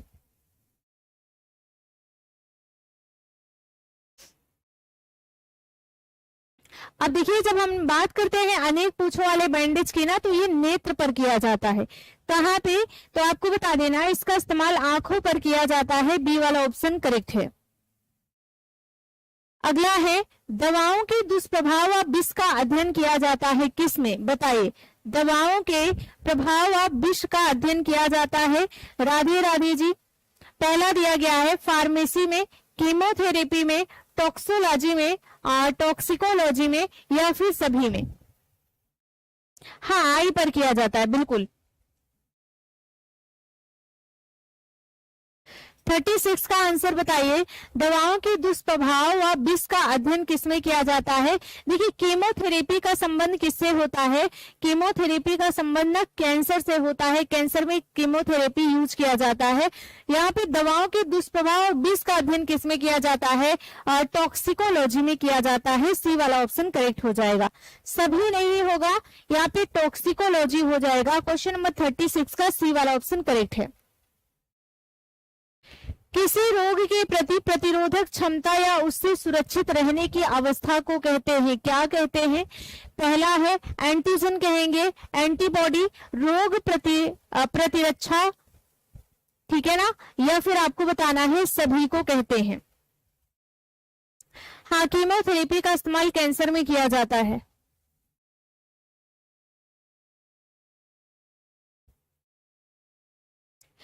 रीना गुप्ता जी, इस प्रैक्टिस सेट में सारी चीजें पढ़ाई जाएंगी, ऐसा एक भी पॉइंट नहीं है जो ना पढ़ाया जाए।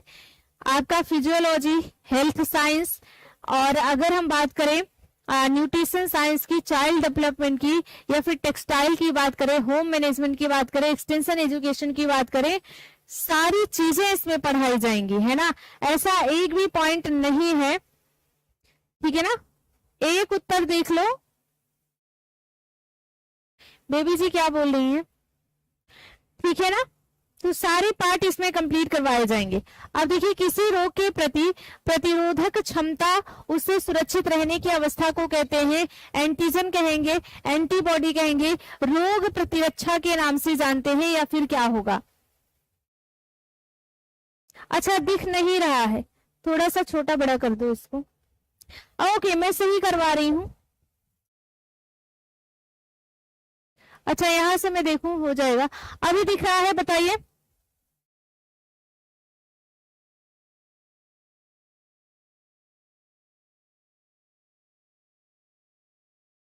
अभी दिख रहा है।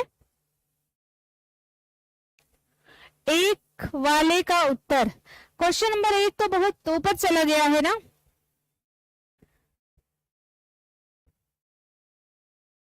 एक वाला तो बहुत ऊपर चला गया है।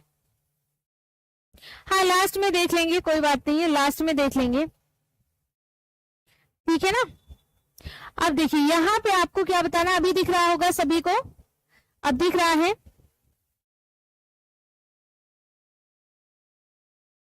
ओके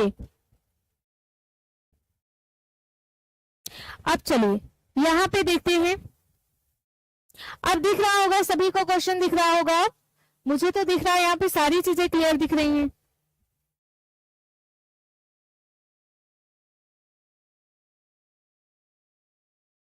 अच्छा जल्दी बताओ दिख रहा है या नहीं दिख रहा है।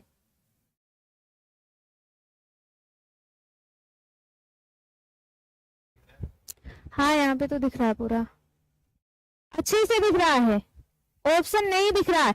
अरे भाई जो हिंदी में लिखा है ये तो दिख रहा है ना, इंग्लिश वाला नहीं दिख रहा है, कोई बात नहीं है, वैसे इंग्लिश का भी दिख रहा है, हिंदी का भी दिख रहा है। अब देखिए, किस रोग के प्रति प्रतिरोधक शक्ति या उससे सुरक्षित रहने की अवस्था को कहते हैं? क्या कहते हैं? एंटीजन कहेंगे, एंटीबॉडी कहेंगे, रोग प्रतिरक्षा कहेंगे, या फिर सभी कहेंगे? तो आपको बताना है, इसे हम रोग प्रतिरक्षा के नाम से जानते हैं। दिख रहा है? ओके, इसे हम रोग प्रतिरक्षा के नाम से जानते हैं। अगला है 38 है, साफ सफाई, शारीरिक व्यायाम, विश्राम और नींद किसके अंग हैं? किसके अंतर्गत आते हैं? पहला बताया गया है इसमें स्वच्छता, सामाजिक स्वच्छता, व्यक्तिगत स्वच्छता, इनमें से कोई नहीं। देखिए, साफ सफाई की बात करी जा रही है, शारीरिक व्यायाम हो गया, विश्राम है और नींद है, ये किसके अंतर्गत आते हैं? तो आप सभी को बता देना है, ठीक है ना? आप सभी को बता देना है, चाहे वो साफ सफाई की बात की जाए, शारीरिक व्यायाम की बात की जाए, विश्राम, नींद की बात की जाए, ये हमारे पर्सनल हाइजीन के अंतर्गत आता है, ठीक है ना? ये पर्सनल हाइजीन के अंतर्गत आता है, ठीक है? दिख रहा है? बहुत बढ़िया है। अगला क्वेश्चन 39 नंबर का क्वेश्चन लिखा गया है, कोहनी के जोड़ की हड्डी किसके मध्य पाई जाती है? देखिए, कोहनी का मतलब समझ रहे हैं ना, ये वाला जो पार्ट होता है, ये वाला जहां पे हमारा हाथ जुड़ा हुआ है, आपको बताना है कोहनी के जोड़ की हड्डी जो है ये किसके मध्य पाई जाती है? रेडियस अल्ना ह्यूमरस के मध्य, ह्यूमरस तथा क्लेविकल के मध्य, ह्यूमरस तथा स्कैपुला के मध्य, या फिर रेडियस तथा अल्ना के मध्य? बताइए। हाथ की हड्डियों के नाम याद है सबको? अगर याद है तो जल्दी से कमेंट कर दो। हाथ की हड्डियों के नाम का कमेंट जल्दी से करो सब लोग। देखिए, ये सारी चीजें ना एकदम से रटी होनी चाहिए कि हाथ में कौन सी हड्डियां पाई जा रही है, पैर की हड्डियों के नाम बताइए, या फिर उंगलियों में कौन सी हड्डी पाई जा रही है, ठीक है ना? सारी चीजों के नाम आपको बता देना है।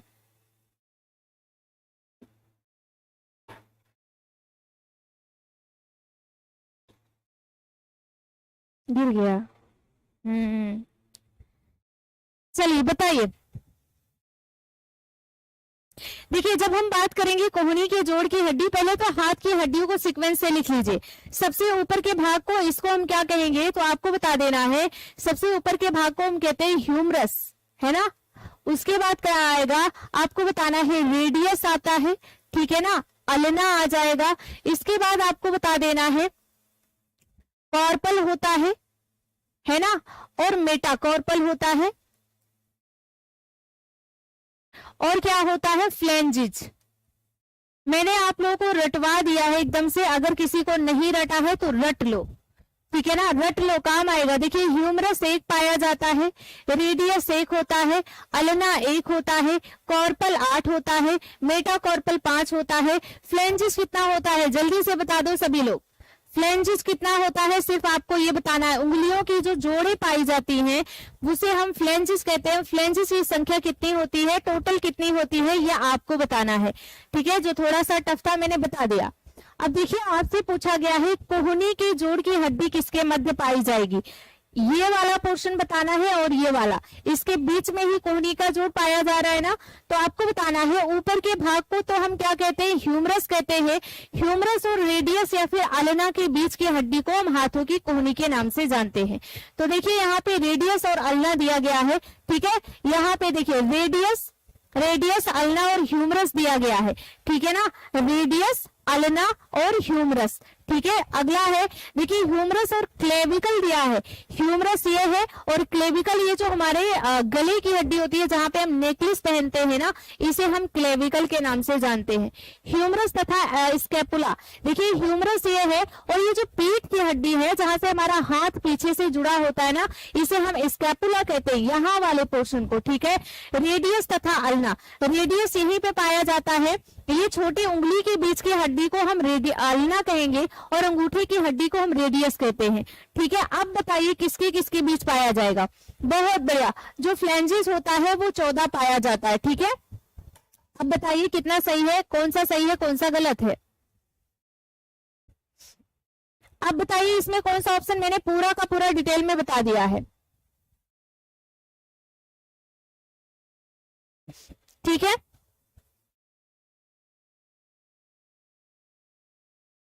बहुत बढ़िया।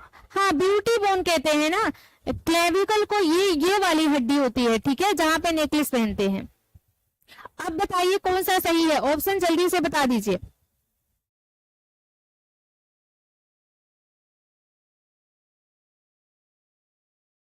ठीक है, बताते रहिए। 29 का ए, ठीक है, मतलब 39 का ए, बिल्कुल। आपको बताना है रेडियस अल्ना और ह्यूमरस के बीच में पाया जाता है, ठीक है, रहने दो। रेडियस अल्ना और ह्यूमरस के बीच में पाया जाता है। चलिए अगला है, श्वसन तंत्र में किस अंग का आकार बॉक्स की भांति होता है, बताइए। ठीक है, आपको बताना है कि श्वसन तंत्र में किस अंग का आकार बॉक्स की भांति होता है। स्वर यंत्र होता है, वायु नली, गला या कंठ, या फिर फेफड़े होते हैं।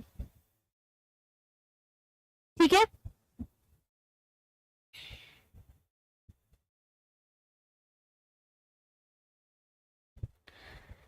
अब देखिए यहां पे अगर हम बात करेंगे स्वर तंत्र में किस अंग का आकार बॉक्स की तरह होता है, तो आपने पढ़ा है ना, जो स्वर यंत्र होता है ये बॉक्स की तरह होता है, ये चीज आप सभी ने पढ़ा है। तो स्वर यंत्र जो है ये किसकी तरह होता है, बॉक्स की तरह होता है। ठीक है, स्वर यंत्र कैसा होता है, बॉक्स की तरह। अगला है, वयस्क मनुष्य एक बार में श्वसन क्रिया में कितना समय लेते हैं। हम और आप जब श्वसन क्रिया करते हैं तो हम एक सांस लेने में, मतलब हमारा एक हार्ट बीट जो बनता है उसमें कितना समय लगता है, आपको सिर्फ ये बताना है, एक हार्ट बीट में कितना समय लगता है। पहला दिया है 4 सेकेंड, दूसरा है 8 सेकेंड, तीसरा है 6 सेकेंड और चौथा दिया है 10 सेकेंड।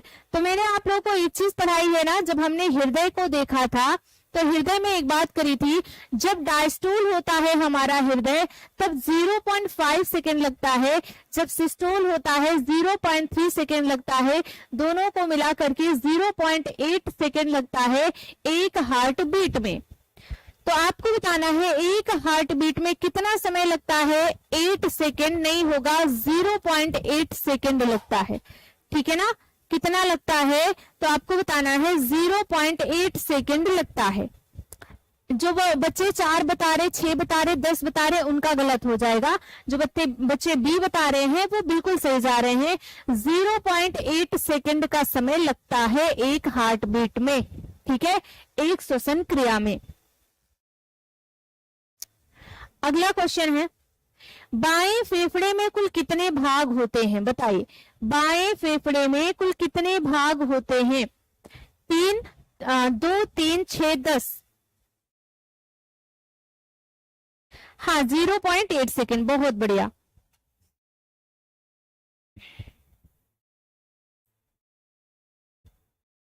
हाँ, 0.5 के साथ 0.3 को ऐड करेंगे, 0.8 हो जाएगा, है ना। अब देखिए बाएं फेफड़े की बात करें, अगर हम अपने फेफड़े की बात करते हैं तो दाहिना फेफड़ा जो होता है हमारा, इसमें 3 लोब पाए जाते हैं और बाएं फेफड़े में 2 लोब पाए जाते हैं। ठीक है, तो बाएं फेफड़े में कुल कितने भाग होते हैं, 2 भाग होते हैं। निम्नलिखित में से कौन सा आनुवांशिक रोग का उदाहरण है, कौन सा जेनेटिक डिजीज है। पहला है टाइफाइड, दूसरा दिया है हीमोफीलिया, ट्यूबरकुलोसिस है, एपेंडिसाइटिस है। हाँ, बाएं में 2 पार्ट होता है क्योंकि बाएं साइड हमारा हार्ट भी तो होता है, और दाहिने में 3 पार्ट होता है। अब देखिए निम्नलिखित में से कौन सा आनुवांशिक रोग है, टाइफाइड होगा नहीं, ट्यूबरकुलोसिस होगा नहीं, टीबी आनुवांशिक रोग, जेनेटिक प्रॉब्लम थोड़ी ना है ना, अपेंडिक्स भी जेनेटिक प्रॉब्लम नहीं होता है, होगा क्या, तो आपको बताना है ये जो हीमोफीलिया है ना, हीमोफीलिया होता क्या है, तो आपको बता देना है हीमोफीलिया में ब्लड क्लॉट नहीं होता है। अगर किसी को चोट वगैरह लग जाती है तो ये जो ब्लड क्लॉटिंग का प्रोसेस है ये नहीं हो पाता है, रक्त बहता ही रहता है जिससे व्यक्ति की मृत्यु हो जाती है, जेनेटिक प्रॉब्लम है। ठीक है ना, पीढ़ी दर पीढ़ी ये स्थानांतरित होता है। अगला क्वेश्चन है 44, घुटने का जोड़ किन अस्थियों के मध्य पाया जाता है। अब पैर की हड्डी आपको रटवाया है कि पैर में कितनी हड्डियां पाई जाती हैं और कौन कौन सी हड्डियां उसके नाम मैंने रटवा दिया है सभी को। अब जल्दी से कमेंट बॉक्स में कमेंट कर दो नाम के साथ कि पैर की हड्डियों के नाम क्या है। सिर्फ नाम बता दो, वही बहुत बड़ी बात है। जल्दी से। घुटने का जोड़ पूछा जा रहा है। जैसे आपने कोहनी का जोड़ अभी पढ़ा ना, वैसे ही घुटने का जोड़ किस किस हड्डी के बीच में पाया जाता है, बताइए। देखिए, जो सबसे ऊपरी भाग होता है पैर का, उसे हम कहते हैं फीमर। फीमर के बाद क्या आता है, तो आपको बताना है पटेला आता है। पटेला के बाद क्या है, टीबिया होता है। टीबिया के साथ फैबुला होता है, ठीक है ना। फैबुला के साथ टॉर्सल होता है। टॉर्सल के बाद मेटाटॉर्सल होता है। मेटाटॉर्सल के बाद क्या होता है, यहाँ पे भी फ्लैंजिज हो जाता है। ये सीक्वेंस याद कर लो भैया, कुछ भी नहीं है। आप लोगों को लगता है टफ है ना, बिल्कुल टफ नहीं है। 2-3 बार आप पढ़ो अच्छे तरीके से, जबरदस्ती कभी मत पढ़ना। अगर इच्छा हो, मन हो, तभी पढ़ाई करना है ना। जबरदस्ती पढ़ने से कुछ भी नहीं होगा। अब देखिए, आप ना 2-4 बार ऐसे प्यार से पढ़ोगे ना, एकदम बढ़िया तरीके से, पूरे इंटरेस्ट के साथ, पूरे रुचि के साथ, तो आपको याद हो जाएगा सब कुछ। देखिए, पहला तो फीमर होता है। पटेला होता है जो हमारा घुटने की हड्डी है ना, जिसे आप कटोरी कहते हो। जब पैर में कोई प्रॉब्लम होती है, जो लोग चल नहीं पाते हैं ना, यही जो पैर की कटोरी है, जिसे हम पटेला कहते हैं, इसी को चेंज किया जाता है, ठीक है। तो आपको बता देना है, पहला तो फीमर है, फीमर के साथ पटेला, टिबिया है, फेबुला है, टॉर्सल, मेटाटॉर्सल, फ्लैंजिस होता है। बहुत बढ़िया। अब आपसे पूछा गया घुटने का जोड़। घुटने के जोड़ का मतलब पटेला से पूछा जा रहा है। पटेला किन अस्थियों के मध्य पाया जा रहा है, रेडियस या अल्ना के बीच। अभी आपने पढ़ा रेडियस कहाँ पाया जाता है, अल्ना कहाँ पाया जाता है। तो आपको बता देना है, जो रेडियस अल्ना होता है ना, ये हमारे हाथों की हड्डियां होती है। अल्ना जो है ये हमारी छोटी उंगली के साइड होती है, और रेडियस जो होती है ये आपके कहाँ पे होती है, अंगूठी के साइड होती है, ठीक है। तो ये तो गलत हो गया। फीमर और इनोमेंटेन, ये तो कुछ है ही नहीं। ह्यूमरस रेडियस हो गया, या फिर फीमर टीबिया हड्डी हो गई। अब बताइए कहाँ पे पाया जाएगा, ठीक है। अच्छा, ह्यूमरस रेडियस इसमें भी दिया गया है, तो ह्यूमरस रेडियस कहाँ की हड्डी है, हाथों की हड्डी है। बचा कौन सा, तो आपको बताना है फीमर और टीबिया। और आप देख रहे हैं फीमर और टीबिया के बीच पटेला पाया जा रहा है, और पटेला ये आपसे पूछा गया है, ठीक है। क्लियर है ना। चलिए आगे बढ़ते हैं। अस्थमा के पीड़ित व्यक्ति को कहाँ प्रॉब्लम होती है, मतलब क्या प्रॉब्लम होती है, आपको ये बता देना। अस्थमा से पीड़ित जो व्यक्ति है ना, उसे कौन सी प्रॉब्लम होती है। क्या साफ हवा वाले स्थान पर, अच्छा कहाँ का मतलब है कहाँ पे रखा जाता है, ठीक है, कहाँ पे रखना चाहिए, आपको बताना है कहाँ पे रखना चाहिए। अगर कोई अस्थमा का पेशेंट है, सफरिंग फ्रॉम अस्थमा, तो उसे हम कहाँ रखेंगे, क्या हम हवा वाले स्थान पर रखेंगे उसे, या फिर तेज हवादार स्थान पर रखेंगे, बेचैनी व घबराहट, या फिर उपरोक्त सभी। तो आपको बताना है कि जो व्यक्ति अस्थमा का पेशेंट है, उसे हम साफ व स्वच्छ हवादार स्थान पर रखेंगे। बेचैनी घबराहट तो उसका सिम्टम्स होता है ना, जब सांस हम नहीं ले पाते हैं, तो ये सारी प्रक्रियाएं होती हैं।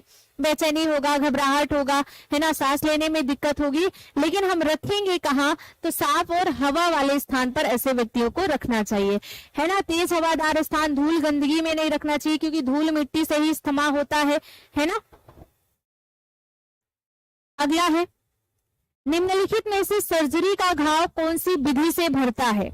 सर्जरी का घाव जो ऑपरेशन हुआ है किसी का, ठीक है ना, तो वो किससे भरेगा, प्राथमिक शल्यक्रम से, द्वितीयक शल्यक्रम से, या फिर दोनों से। तो आपको बताना है, इसमें दोनों आ जाएगा कि दोनों से, दोनों का प्रोसेस किया जाएगा, तब जाकर के जो सर्जरी का घाव है वो भरता है। HIV की जांच के लिए, रैपिड टेस्ट के लिए किसका सैंपल लिया जाता है। देखिए, जब HIV टेस्ट करवाया जाता है ना, तो वहां पे रैपिड टेस्ट के लिए पूछा जा रहा है। रैपिड एक तरीका का टेस्ट होता है HIV का पता लगवाने के लिए। तो रैपिड टेस्ट में किसका सैंपल लिया जाता है, रक्त का, थूक का, पेशाब का, या फिर मल का। जैसे अभी कोरोना टेस्ट हुआ था ना सबका, कोरोना में नाक से लिक्विड पदार्थ को निकाल करके फिर टेस्ट किया जा रहा था ना कि कौन व्यक्ति कोरोना पॉजिटिव है या नहीं है। तो आपको बता देना है ऐसे ही जब रैपिड टेस्ट करवाते हैं HIV के लिए तो इसमें किसका सैंपल लिया जाएगा, क्या वो रक्त होगा, थूक होगा, पेशाब होगा या फिर मल होगा। बहुत बढ़िया। 47 देखिए, जब हम 47 की बात करेंगे, अगर रैपिड टेस्ट की बात करेंगे तो यहाँ पे लिया क्या जाता है, या तो लार का इस्तेमाल किया जाता है या तो फिर रक्त का इस्तेमाल किया जाता है।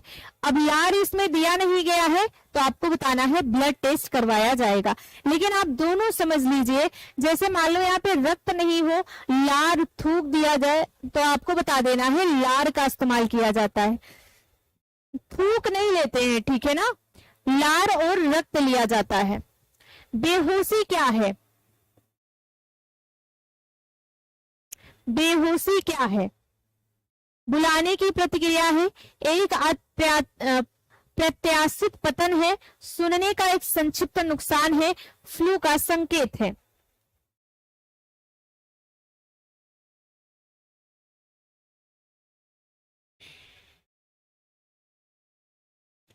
चलिए अब देख लेते हैं 48 की बात करें। बेहोशी क्या होती है, एक अप्रत्याशित पतन होता है, ठीक है, एक अप्रत्याशित पतन होता है। पल्मोनरी ट्यूबरकुलोसिस कहाँ होता है, देखिए जब आपने टीबी को पढ़ा होगा, टीबी आप दो टाइप का पढ़ते हैं, एक तो हमारे लंग्स को प्रभावित करता है, दूसरा हमारे गुर्दों को प्रभावित करता है।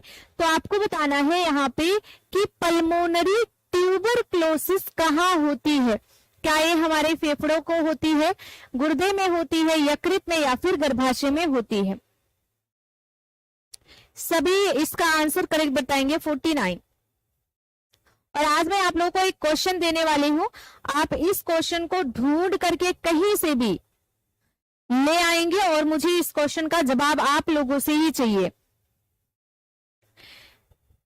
बहुत बढ़िया। देखिए पल्मोनरी ट्यूबरकुलोसिस जो होता है ये फेफड़े का है, ठीक है, हमारे फेफड़े में जब टीबी हो जाती है तो उसे हम पल्मोनरी ट्यूबरकुलोसिस के नाम से जानते हैं।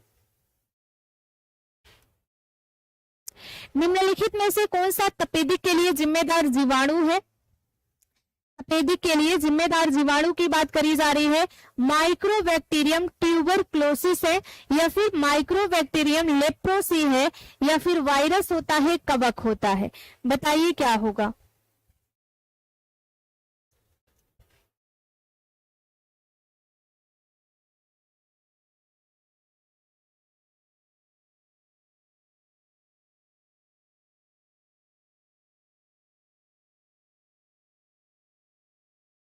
हाँ बताते रहिए। ओके देखिए यहाँ पे पूछा गया है तपेदिक के लिए जिम्मेदार जीवाणु कौन सा होता है, माइक्रोबैक्टीरियम ट्यूबरकुलोसिस होता है। अच्छा यहाँ पे एक और दिया गया है माइक्रोबैक्टीरियम लेप्रोसी, ये किसका है, किसी को पता है माइक्रोबैक्टीरियम लेप्रोसी जो जीवाणु है ये किस का है, किससे इसका संबंध है, बताइए। अगर आपको पता है तो जल्दी से कमेंट कर दो। निम्नलिखित में से कौन सा श्वसन बी संपर्क जनक का प्रकार है, पहला है मास्क का उपयोग करना या फिर गाउन का उपयोग करना, दस्तानों का प्रयोग करना, इनमें से कुछ भी नहीं। देखिए जो माइक्रोबैक्टीरियम लेप्रोसी दिया गया है ना, ये जो है जो सफेद दाग होता है जिसे कोढ़ के नाम से जाना जाता है, जिसे इंग्लिश में लेप्रोसी के नाम से जाना जाता है, ये उसका जीवाणु है, ठीक है। हाँ बहुत बढ़िया जी, ठीक है ना, चलिए ठीक है। हाँ कुष्ठ रोग का, बिल्कुल, हाँ कुष्ठ रोग का बिल्कुल सही है। अब देखिए यहाँ पे आपको बताना है निम्नलिखित में से कौन सा श्वसन बी संपर्क जनक का प्रकार है। अभी देखिए जब बात करें कोरोना की, अभी भी अगर आप बहुत ज्यादा भीड़ भाड़ में जाओ तो आप मास्क लगा लो, आपकी सेफ्टी के लिए अच्छा है ना। तो हमने देखा कि बी संपर्क जनक का मतलब है कि आप जो भी चीजें यहाँ पे जीवाणु विषाणु जो भी चीजें हैं जो वायु में घूम रही है या फिर लोगों के श्वसन क्रिया से निकल करके आ रही हैं, जब हम श्वसन सांस ले रहे हैं तो वो चीज हमारे अंदर जा करके हमें प्रभावित कर रही है, इससे बचने के लिए हमने मास्क लगाना शुरू कर दिया था ना। तो वही है, कौन सा, श्वसन विसंपर्कजनक है, मतलब श्वसन के प्रोसेस से जो रोगाणु है, जो वायरस है, वो हमारे अंदर ना आए, इससे बचने के लिए किसका इस्तेमाल किया जाता है, मास्क का इस्तेमाल किया जाता है।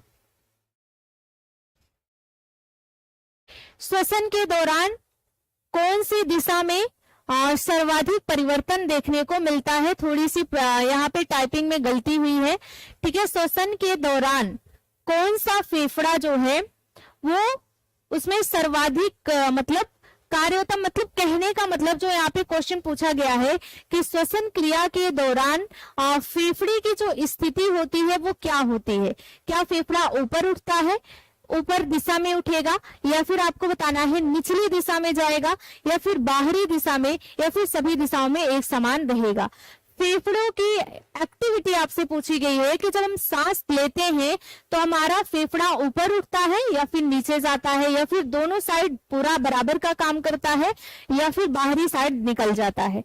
बताइए क्या होगा, क्वेश्चन नंबर 52। हाँ 52 का बताइए।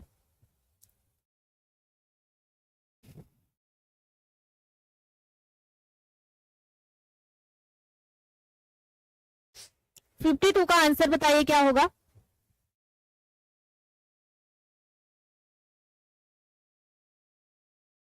ऐसे ऑप्शन लिख करके बताइए 52। बहुत बढ़िया।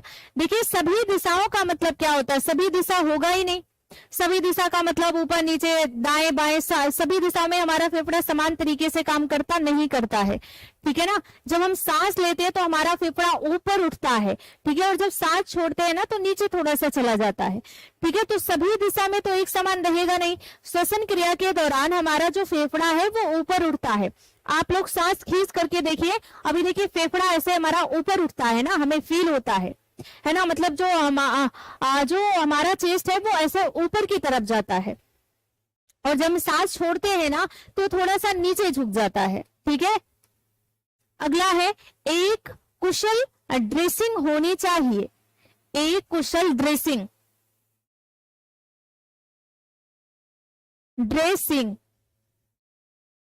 एक कुशल ड्रेसिंग होनी चाहिए, कैसी होनी चाहिए। पहला है कीटाणुओं के साथ होनी चाहिए, रोगाणु मुक्त, तेल के साथ, नमी के साथ। आप बताइए, आपको चोट लग गई और आप ड्रेसिंग करवा रहे हो, तो ये जो ड्रेसिंग हो रहा है, जो मलहम पट्टी बांध रहे हैं आपको, इसी को हम ड्रेसिंग कहते हैं, ठीक है ना। अब देखिए ये जो ड्रेसिंग है ये कैसी होनी चाहिए, क्या कीटाणु के साथ ड्रेसिंग करनी चाहिए, या फिर रोगाणु मुक्त होना चाहिए, या फिर तेल के साथ होना चाहिए, नमी के साथ होना चाहिए। बहुत बढ़िया। तो आपको बताना है जब भी ड्रेसिंग हो ये रोगाणु मुक्त होना चाहिए, ठीक है। बी वाला ऑप्शन सही हो जाएगा, 53 का बी। अच्छा सभी ने सही बताया, ओके। अगला है ईसीजी का फुल फॉर्म है, बताइए। अभी ये भी बताइएगा कि ईसीजी का संबंध किससे होता है, ये संबंधित किससे है, ये भी बताइए।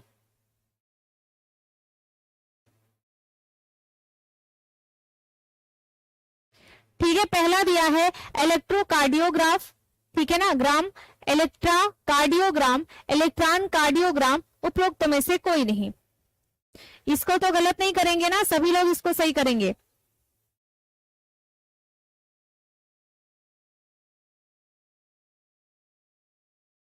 देखिए जब आपने हृदय को पढ़ा था ना, हृदय का जब आपने टेस्ट पढ़ा था, अभी हम न्यूट्रिशन साइंस की बात करें 1 बजे वाली क्लास में, कल या परसों की क्लास में हमने कंप्लीट किया है ना, हृदय से संबंधित बीमारियों को हमने देखा है। अब देखिए ईसीजी आपने सभी ने पढ़ा है, इलेक्ट्रोकार्डियोग्राम, ठीक है ना। तो आपको बताना है ए वाला ऑप्शन करेक्ट हो जाएगा, जो हमारे हृदय की सही स्थिति को बताने का काम करता है ना, ईसीजी कहलाता है। अगला है, प्राथमिक उपचारकर्ता को दर्द के उपचार में कौन सी दर्द निवारक दवाएं दी जाती हैं। यही क्वेश्चन मैं बोल रही थी कि आज मैं आप लोगों को एक क्वेश्चन दूंगी और आप इस क्वेश्चन का आंसर बताएंगे। तो इस क्वेश्चन का स्क्रीनशॉट ले लीजिए सब, इस क्वेश्चन का आंसर आपको बताना है। कहीं से भी सर्च करो किसी भी तरीके से, दर्द निवारक इसमें दवाइयां कौन सी है, क्या यूबीप्रोफिन है, मेट्रोनिडाजोल है, पैरासीटामोल है, ठीक है, बताइए। अब आपको इसका आंसर बताना है ढूंढ के। और बहुत ही इजी सा है, थोड़ा सा मेहनत करोगे पता चल जाएगा, है ना। चलिए अगला है 56। गले में स्वर यंत्र किस नलिका में पाया जाता है? हमारे गले में स्वर यंत्र होता है ना, जो बॉक्स की तरह होता है, ये स्वर यंत्र कहाँ पाया जाता है? वायु नलिका में, अग्र नलिका में, वायु व अग्र नलिका के बीच में, अग्र नलिका के पीछे। देखिए ये हमारा ट्रैकिया है ना, और यहीं पे हमारा क्या पाया जाता है? स्वर बॉक्स पाया जाता है। अब आपको बताना है कि कहाँ पे, आगे पीछे बीच में कहाँ पाया जाता है। अच्छा स्क्रीनशॉट नहीं होता है, ठीक है, बाद में देख के ले लेना आप। 56 का आंसर बताइए। अच्छा स्क्रीनशॉट नहीं होता, मुझे नहीं पता था भैया, आप लोग बता रहे हो। वायु नलिका में, अग्र नलिका में पाया कहा जाता है? पाया तो ट्रैकिया पे पाया जाता है, ये सभी को पता है ना। ट्रैकिया पे पाया जाता है, ये सभी को पता है, लेकिन आपको आगे पीछे करके पूछा गया ना, ये चीज बताना है।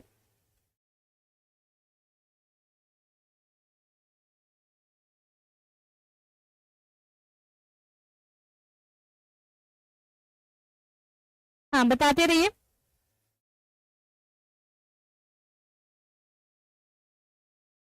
ठीक है,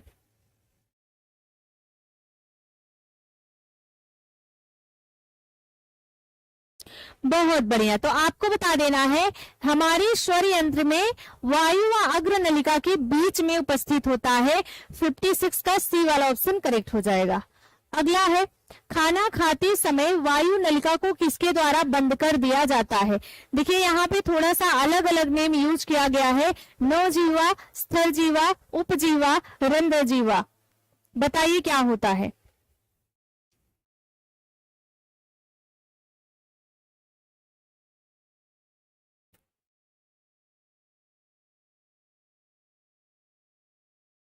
ठीक है ना।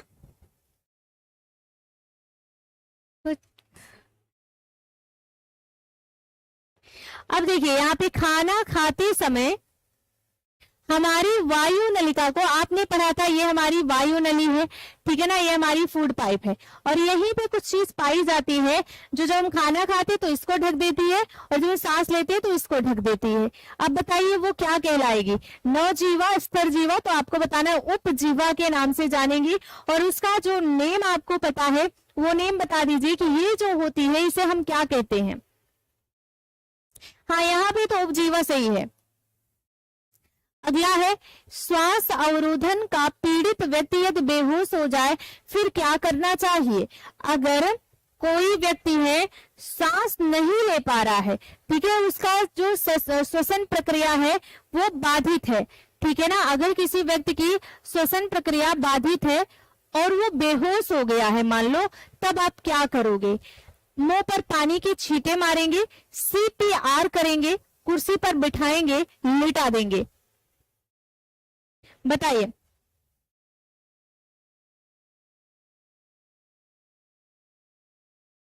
गंगोत्री जी क्या, हाँ आपका कमेंट शो हो रहा है, हाँ एपिग्लोटिस, बहुत बढ़िया। ठीक है, एक ढक्कन होता है, ये क्या है? एक ढक्कन है जो हमारे फूड पाइप को और जो श्वास की नली है, जो विंड पाइप है, दोनों को ढकने का काम करती है ना। अब देखिए यहाँ पे, श्वास अवरोधन का पीड़ित व्यक्ति यदि बेहोश हो जाए तो क्या करेंगे? सभी का आंसर सही आना चाहिए। बहुत बढ़िया, सबका आंसर गलत आ रहा। मुंह पर छींटे मारेंगे भाई, उसे श्वसन प्रक्रिया, मतलब वो सांस नहीं ले पा रहा था तब बेहोश हो गया है। और आप सभी को पता है बेहोशी के टाइम पे इंसान की श्वसन प्रोसेस जो है, जो श्वसन प्रक्रिया है वो रेगुलर चलती है। ऐसा नहीं कि बेहोश हो गया तो श्वसन प्रोसेस नहीं चल रहा, श्वसन प्रोसेस चलता है, ठीक है। तो पहला तो गलत हो जाएगा। कुर्सी पर बिठाना कहीं से कहीं तक उचित नहीं है, लिटा देना तब भी ठीक है थोड़ा बहुत। CPR करेंगे, CPR का मतलब कल मैंने बताया था और बोला भी था कि नोट डाउन कर लो, कार्डियो पल्मोनरी रेसिस्टेशन बोलते हैं इसको। और ये होता क्या है? जब व्यक्ति को हार्ट अटैक आता है या फिर व्यक्ति जब श्वसन प्रक्रिया नहीं कर पाता है तो यहाँ पे दबाया जाता है ना, प्रेशर दे दिया जाता है बाएं साइड, इसी को हम CPR कहते हैं। और अगर श्वसन अवरोधन, देखिए क्वेश्चन पूछा कैसे गया है, कि सांस नहीं ले पा रहा है तब बेहोश हो गया है तो सीपीआर करेंगे। भाई मुंह पर पानी के छींटे तो नॉर्मल इंसान बेहोश होता है तब करते हैं ना, और अगर कोई इस कंडीशन में बेहोश हुआ, सांस ही नहीं ले पा रहा था तब वो बेहोश हो गया है, तो यहाँ पे प्रेशर दिया जाता है ताकि व्यक्ति का जो श्वसन प्रोसेस है वो अच्छे तरीके से चले, है ना।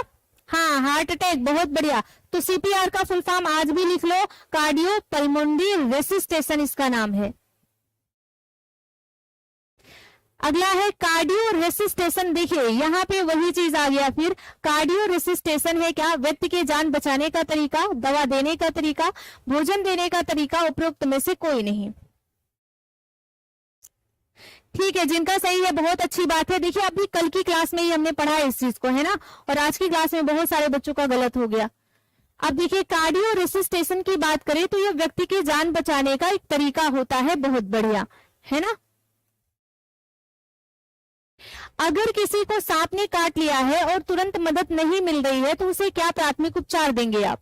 क्या दंश को हृदय के स्तर से नीचे रखेंगे, क्षेत्र को साबुन और पानी से धोएंगे, क्षेत्र को एक साफ ड्रेसिंग के साथ कवर करेंगे? बताइए क्या करेंगे।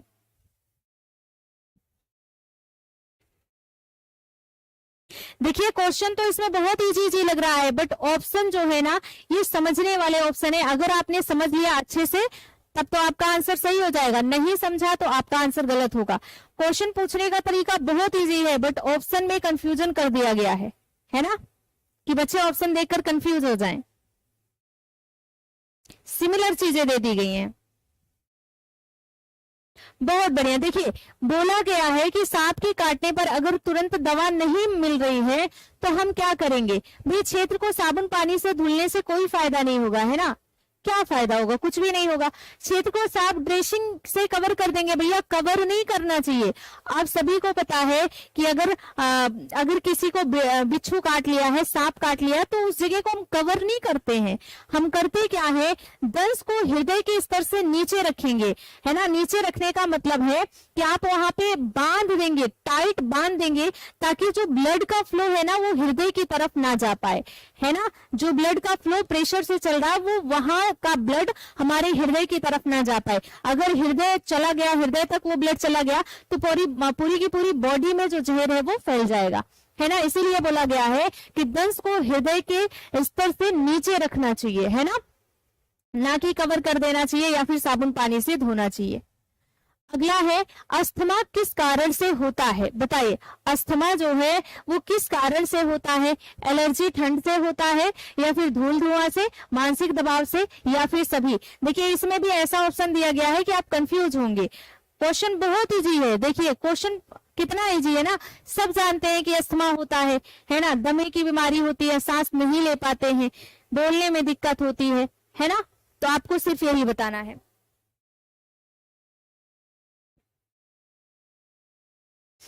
बताइए क्वेश्चन नंबर 61।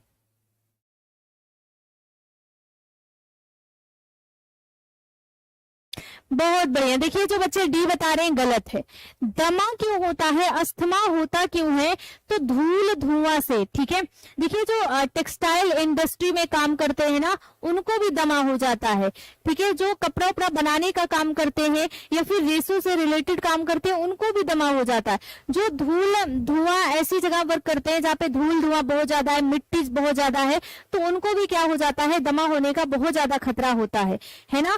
तो आपको बताना अस्थमा का सबसे बड़ा रीजन है धूल धुआं गंदगी, है ना। जो रेशे वगैरह होते हैं ये इसका सबसे बड़ा रीजन होता है। देखिए जो धागे की फैक्ट्री में महिलाएं या फिर पुरुष जो काम करते हैं ना उनको भी क्या होता है, दमे का शिकायत हो जाता है, दमा हो जाता है उनको, क्योंकि वहां पे भी धूल गंदगी रेशा ये सारी चीजें उड़ते रहते हैं। तो हम सांस लेते हैं तो वो चीज हमारे फेफड़ों को इफेक्टेड करती है, ठीक है।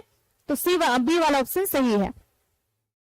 किस बीमारी में गर्म पानी में नमक डालकर गरारे किए जाते हैं? बुखार, गले में सूजन, सिर दर्द, हाथ पैर में दर्द। ये तो नहीं गलत होगा किसी का, ठीक है।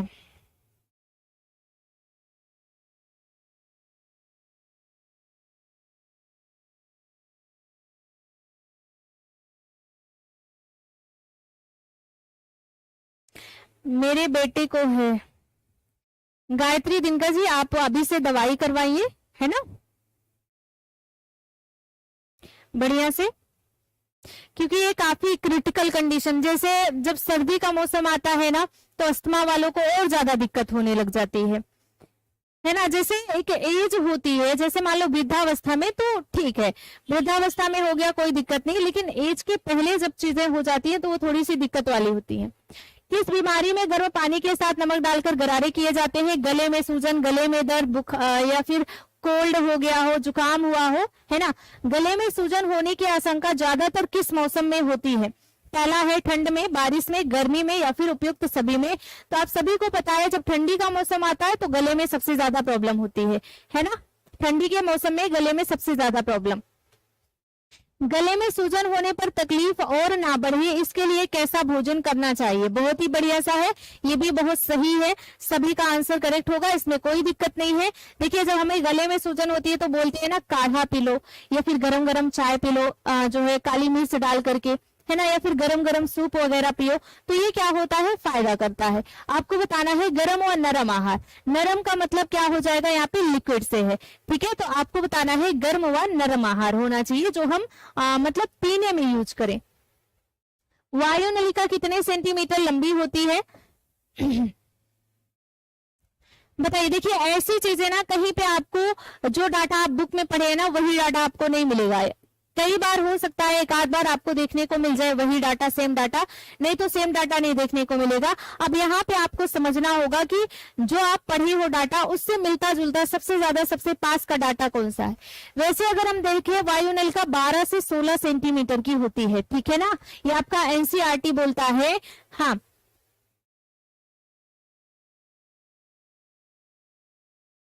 मैम क्वेश्चन ठीक से भेजा करें, करो। क्या हुआ है क्वेश्चन में भाई? अंजलि जी क्वेश्चन में क्या हुआ है? अब देखिए यहाँ पे जो टाइपिंग का काम है ना वो मेरा नहीं है ना, मुझे भी कहीं से टाइपिंग करके मिलता है ये।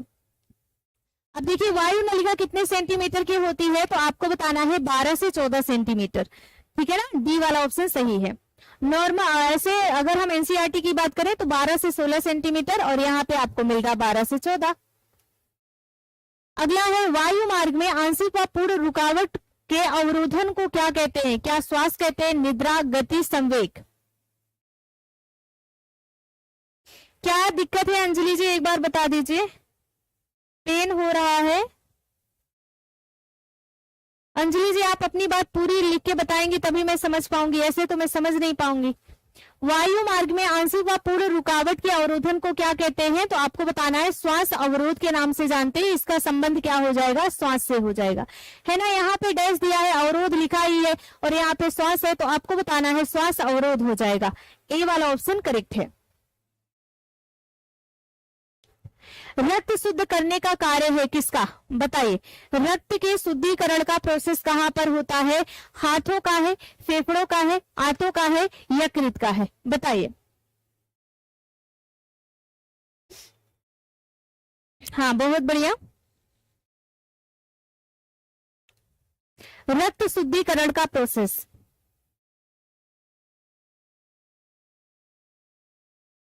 देखिए जो रक्त शुद्धिकरण होता है ना ये हमारे फेफड़े में होता है, ठीक है ना।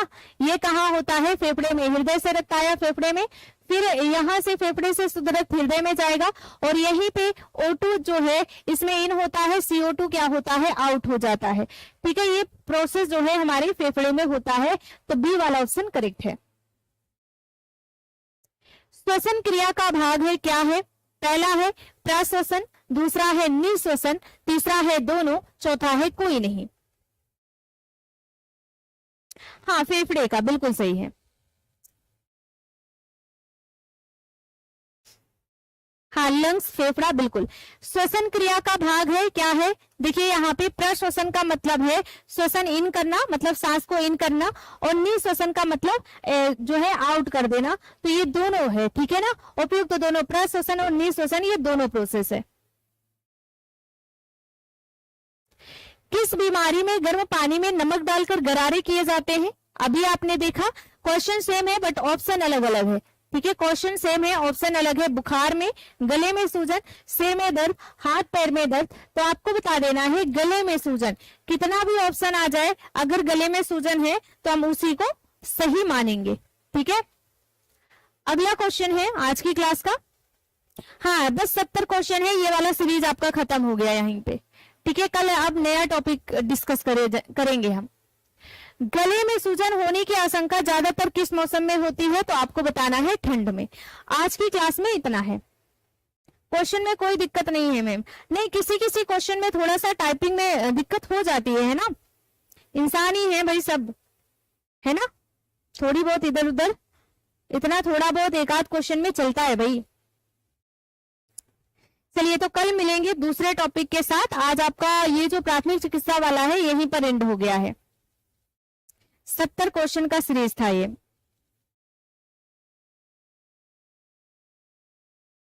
और 40 क्वेश्चन बहुत इजी थे, इसलिए मैंने 40 क्वेश्चन को कट करवा दिया। मैंने बोला था ना कि जो है ये सीरीज स्टार्ट हुआ है जब से आपका नया शिक्षा आयोग बना हुआ है ना, जब से आया हुआ है तब से, चाहे आप पीजी का दो, चाहे आप ग्रेजुएशन में आप एडमिशन ले रहे हो, चाहे आप पीजी में ले रहे हो, पहले आपको एक एंट्रेंस एग्जाम देना पड़ता है, और जो एंट्रेंस देना पड़ता है ना उसमें यही सारी चीजें होती हैं।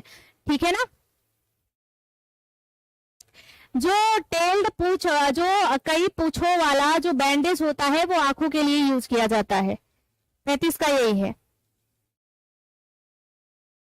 10 बजे से शुरू होगा। ठीक है, कोशिश पूरी है 10 बजे आज देखते हैं। ठीक है ना, 10 बजे आज एक बार चेक करिएगा सभी लोग।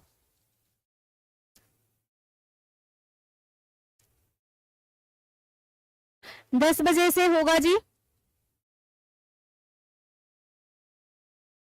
चलिए,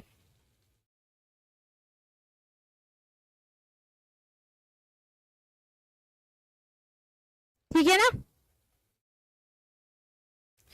देखिए, आपको 10 बजे शो होगा। अब आप वहां पे 11 बजे करो, 12 बजे करो, 1 बजे करो, दूसरे दिन करो, तीसरे दिन करो, ये आप पे डिपेंड करता है। ठीक है ना, चलिए ओके। टॉपिक तो इनाया जी मुझे भी नहीं पता है, टेलीग्राम पर एसएमएस पढ़वा दीजिएगा। हाँ ठीक है, ठीक है, एसएमएस डलवा दूंगी मैं। ओके, ठीक है ना, ओके, मिलते हैं अब। Thank you.